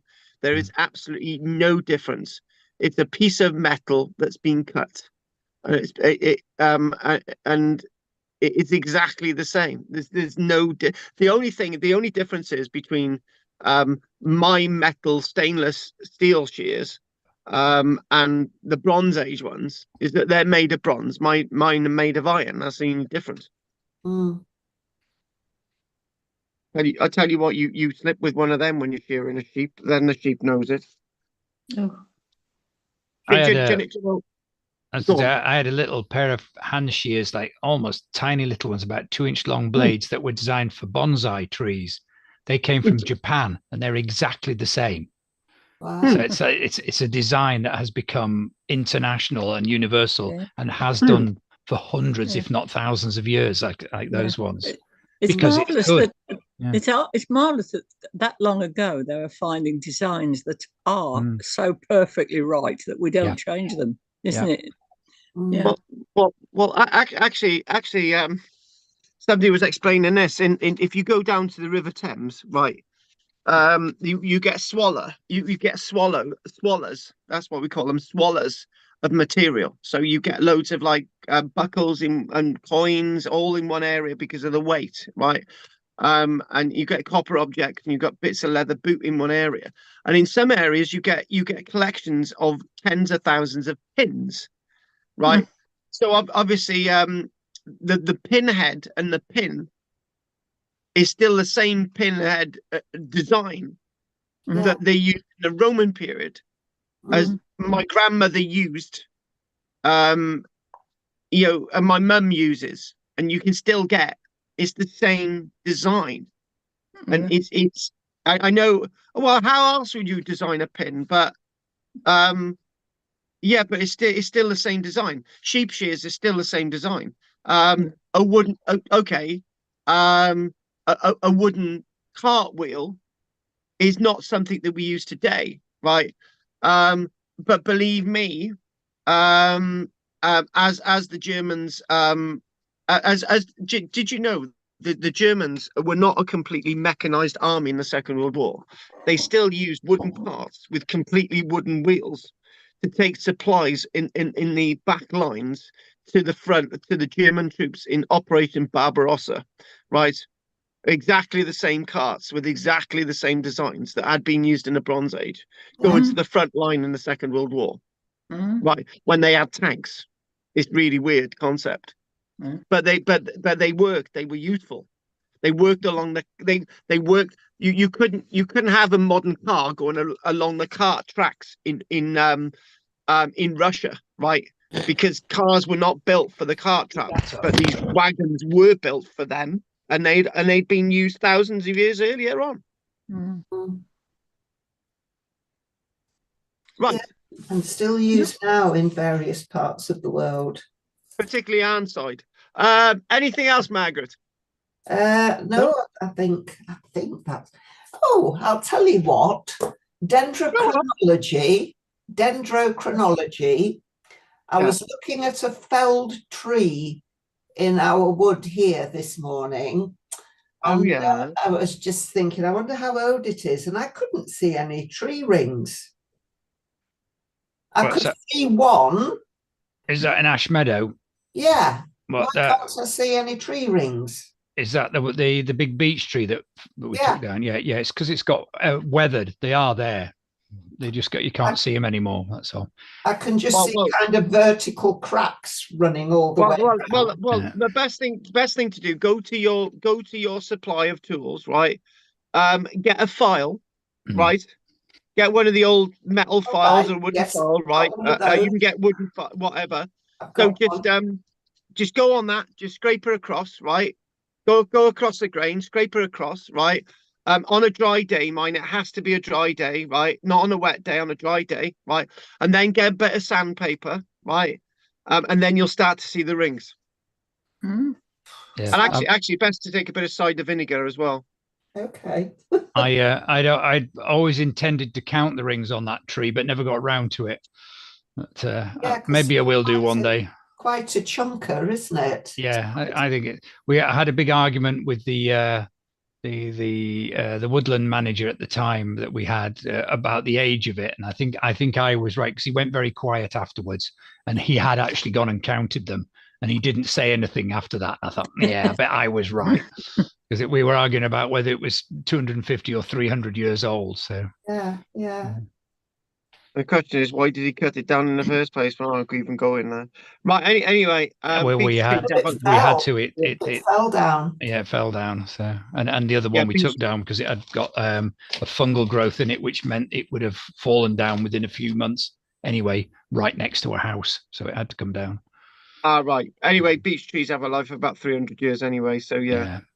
We've got 2 or 3 left that are that age. So good. Mature maiden trees. A bit like Margaret. Right. Thanks for that. Right for felling. Fell in.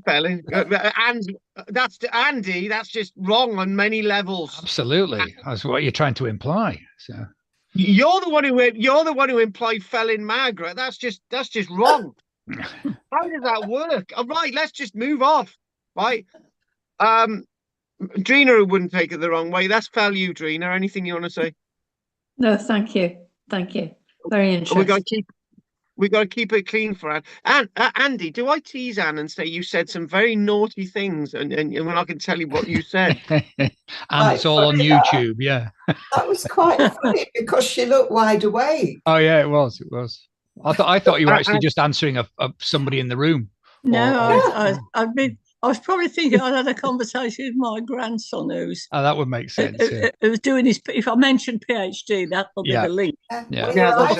Yesterday, and he's doing his PhD, and he's got to take this to some conference and do a talk on his work. And I was just thinking of that when I fell asleep or something, or it came back because I was talking about it yesterday. So that must have been. But I don't worry about it, Anne. It's fine because I'm not gonna tell you, but I can remember that in the pandemic, right? I was doing I was doing 7 days a week, and I don't the amount of work and I can remember some evenings when I was doing you guys, right? Specifically you guys, and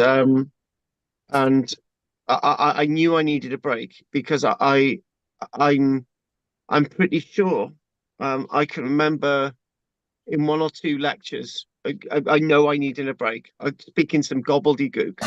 Yeah. And I just thinking, did anyone actually spot that? Yeah. No.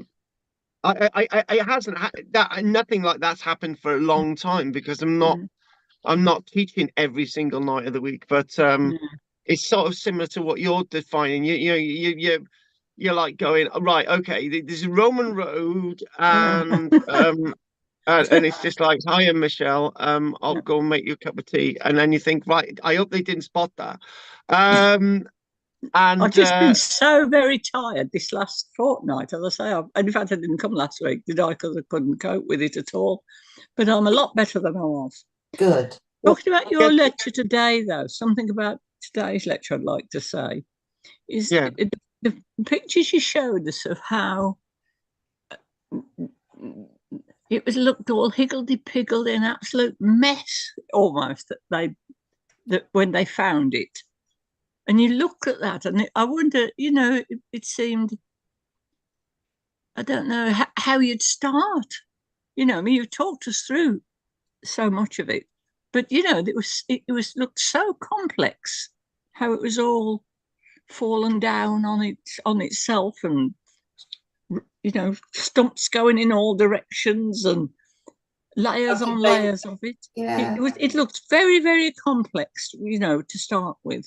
It's just, how did they make sense of it all? Absolutely. Okay. And yet I've been to it, Yeah.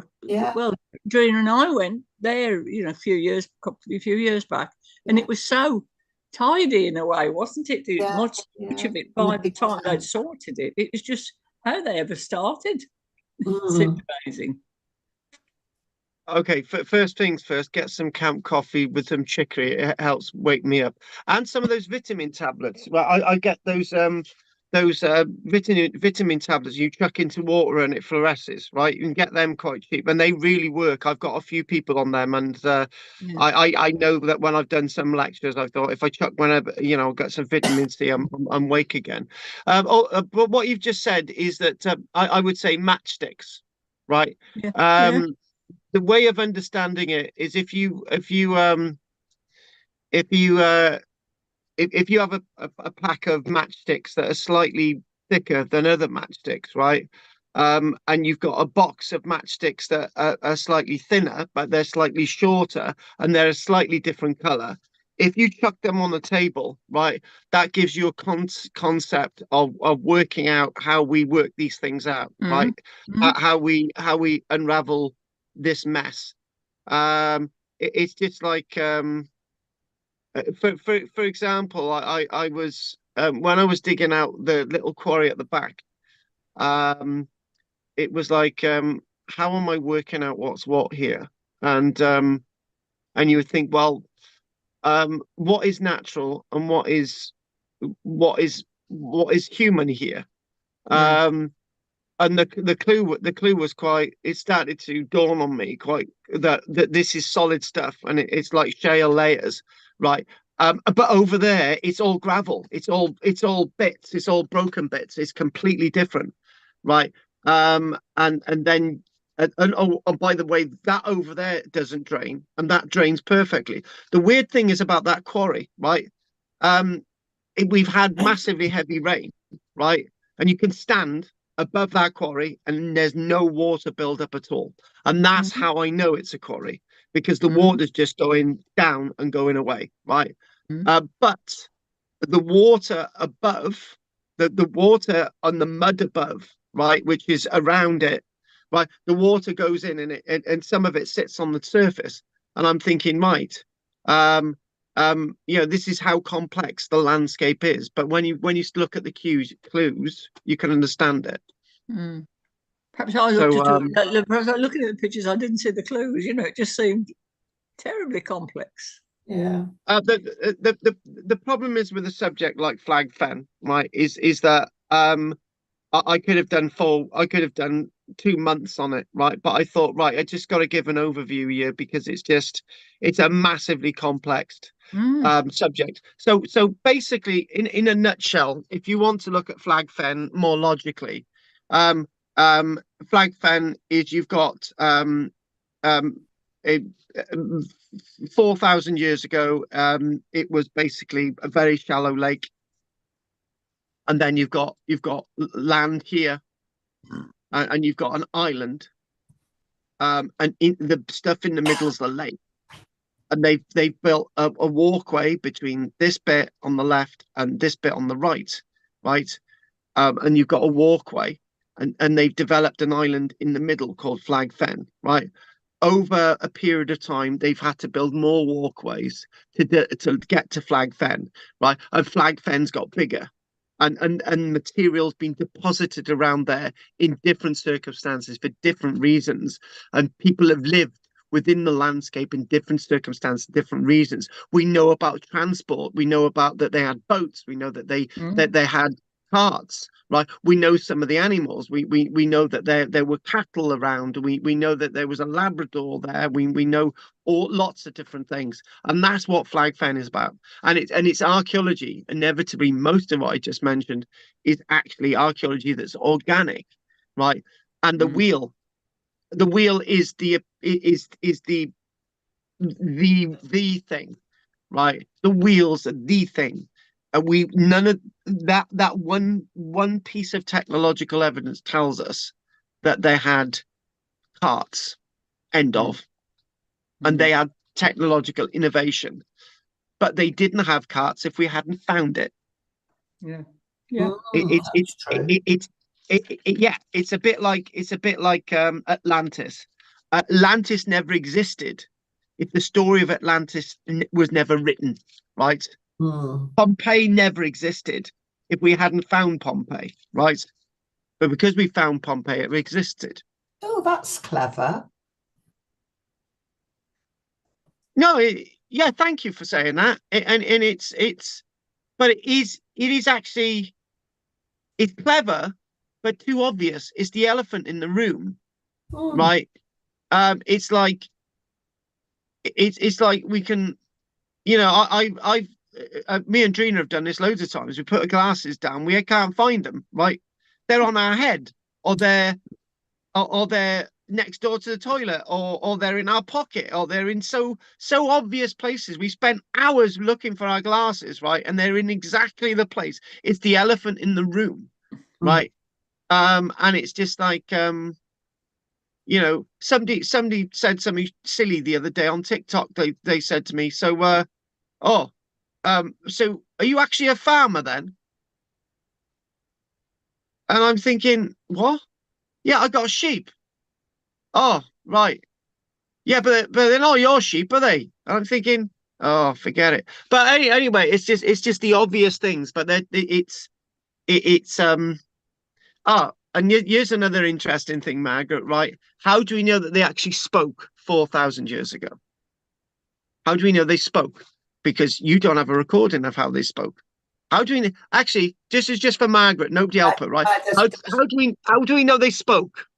By the structures of the skeletons that they found, by their jaws. No?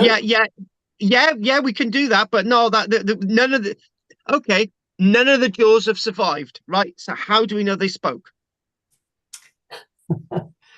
Well, we just assume that they did. No, we can't assume. We want evidence. Give me the evidence. Oh, how would you get the evidence of somebody speaking? It's like if a tree fell down in a forest and you weren't there, how would you know if it made a sound? That kind of thing, isn't it? I think the point is, okay, if you want to draw out the evidence, right? Complex societies need communication, right? And we mentioned that idea of theatre, right? Oh, we're talking about entertainment for the first time in like 200 classes a while back, and we thought that was fascinating. You know, a platform for entertainment. Well, that sounds great, you know. And then obviously, organization needs communication, right? It needs some voice. It needs some articulation, right? People who are mute, right, can do wonderful things, right? However, I remember a mute person sort of writing something down one day, and they were deaf and mute actually, and they said they preferred to be blind than to be deaf and mute, right? They wrote this down. They preferred to be blind rather than deaf and mute, right? Because not to be able to hear means that you can be hunted, right? Not to be able to know that there's somebody behind you, right? And I think that says it all. That if you're able to communicate, you've got more ability. And that's really wrong for me to say that, because if anyone's got the translator on and they're seeing words on the screen, I'm not saying that look at Mary Keller and all the rest of it. You know, these people are really highly articulated and so on because they've had to use other senses, right? They've had to use other senses, but to be able to communicate, to be able to hear, and to be able to speak, right, is moving is moving community in another direction, right? And that's really important. You can move things in a direction, but it's going to be a lot more harder if nobody's able to speak and hear. That's the point. Well, my dog is an old dog now, and he can't hear a thing. He's completely deaf, and so he could run out in front of a car. And he can't see. He can't see very well. So he sniffs. He's got heightened smelling facilities. And so he gets by sniffing. He knows what dog has been in his vicinity. He knows everything by his sense of smell. So I think when one faculty fails, another one is heightened. Do you know what, right? Do you know what? This is a really strange thing. When I go to, when I've been here and I've got to put some money in the bank, well, not the bank, the principality, the building society, I've got to apologize for the fact that I might stink of sheep, or I might stink of blood, or whatever, but I cannot smell. Most of the time, I can't smell anything. I've got no sense of smell at all. And I tell you what, it is so. I remember lying in bed this morning. I said I can't smell a thing. I can't smell anything. Right, my sense of smell is in most times is completely gone. Right. So if somebody says, "Oh, can you smell that?" They've been muck spreading. Can't smell a thing. And I feel that I'm not as articulated as I was because I can't smell.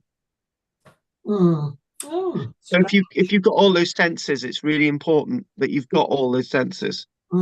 for some of us who haven't, right? It is a disability.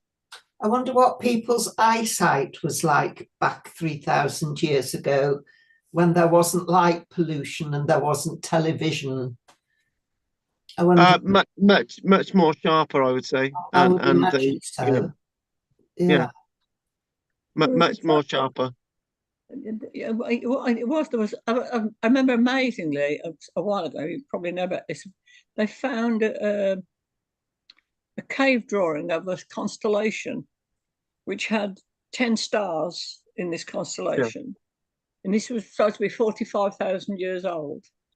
And people today, even in the area where there's not much light pollution, can only see 7. Very few people can see more than 7 today. I thought that was staggering, that piece of information. And also there was a chap who in 1934 went traveling around the world. And he was a dentist, and he was looking at what was wrong with teeth, and he found sort of diet made a difference.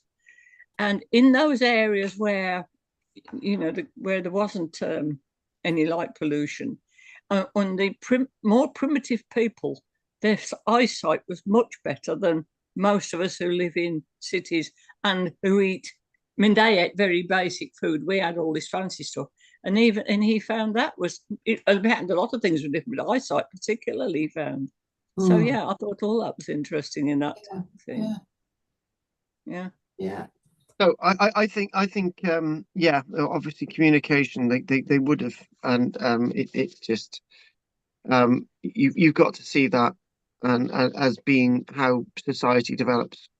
Yeah. So it's a bit cooperation without it, could you? You couldn't get the exactly cooperative things without it. It's very important. And for example, I have with the ground a little bit more firmer, I can do 3 or 4 times more stuff outside than the ground being wet, muddy, and boggy, right? Yeah. And it's again, when you've got your senses and ability to do things, you can do a lot more. But all animals and birds communicate. Primates communicate. Yeah. Don't they? With body language and noises. Birds communicate. Everything communicates. Yeah, but they don't have schools, and they don't have cars, and they don't have the internet, and they don't have the ability to fly in the sky in planes. This is what makes humanity more evolved, because we have got that level of communication, right? And then when people turn around and say, "Oh, Neanderthals spoke, and they were the first people to speak and sing, and all the rest of it," I'm thinking, yeah, that's because we're evolved from them, and it's just like, get over it. Right, Andy, anything you want to say? No, I think you've covered it all. Certainly in the chat that followed on. Yeah, thank you.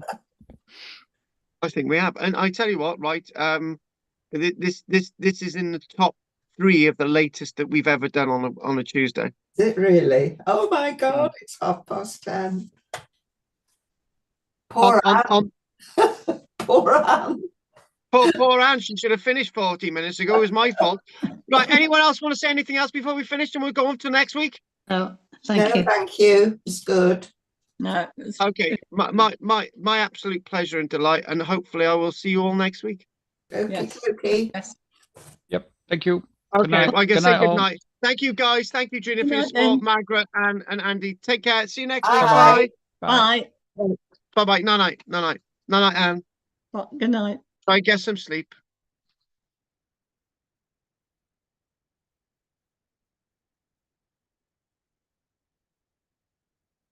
I don't know what's gone. Oh God, would have been wood all.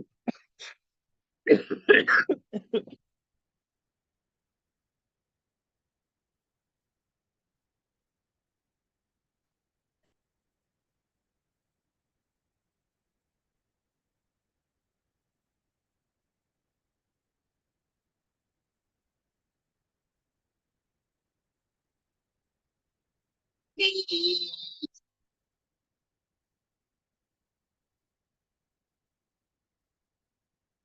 ladies. Oh, the ladies. It's the ladies. La la la la la la. Oh, I love my ladies. La la la. Oh my God, it's still on. I'm looking in the chat, but don't forget to like and subscribe. I don't know where everybody is tonight, but anyway, thanks for joining me. And some weird stuff tonight as well. No sheeps. We did the sheeps tonight. So don't forget to like and subscribe, and we'll see you next week. Take care. Tomorrow, as obviously 7:20. Thank you very much. On your marks, get set, go, go, go, go, go, go, go.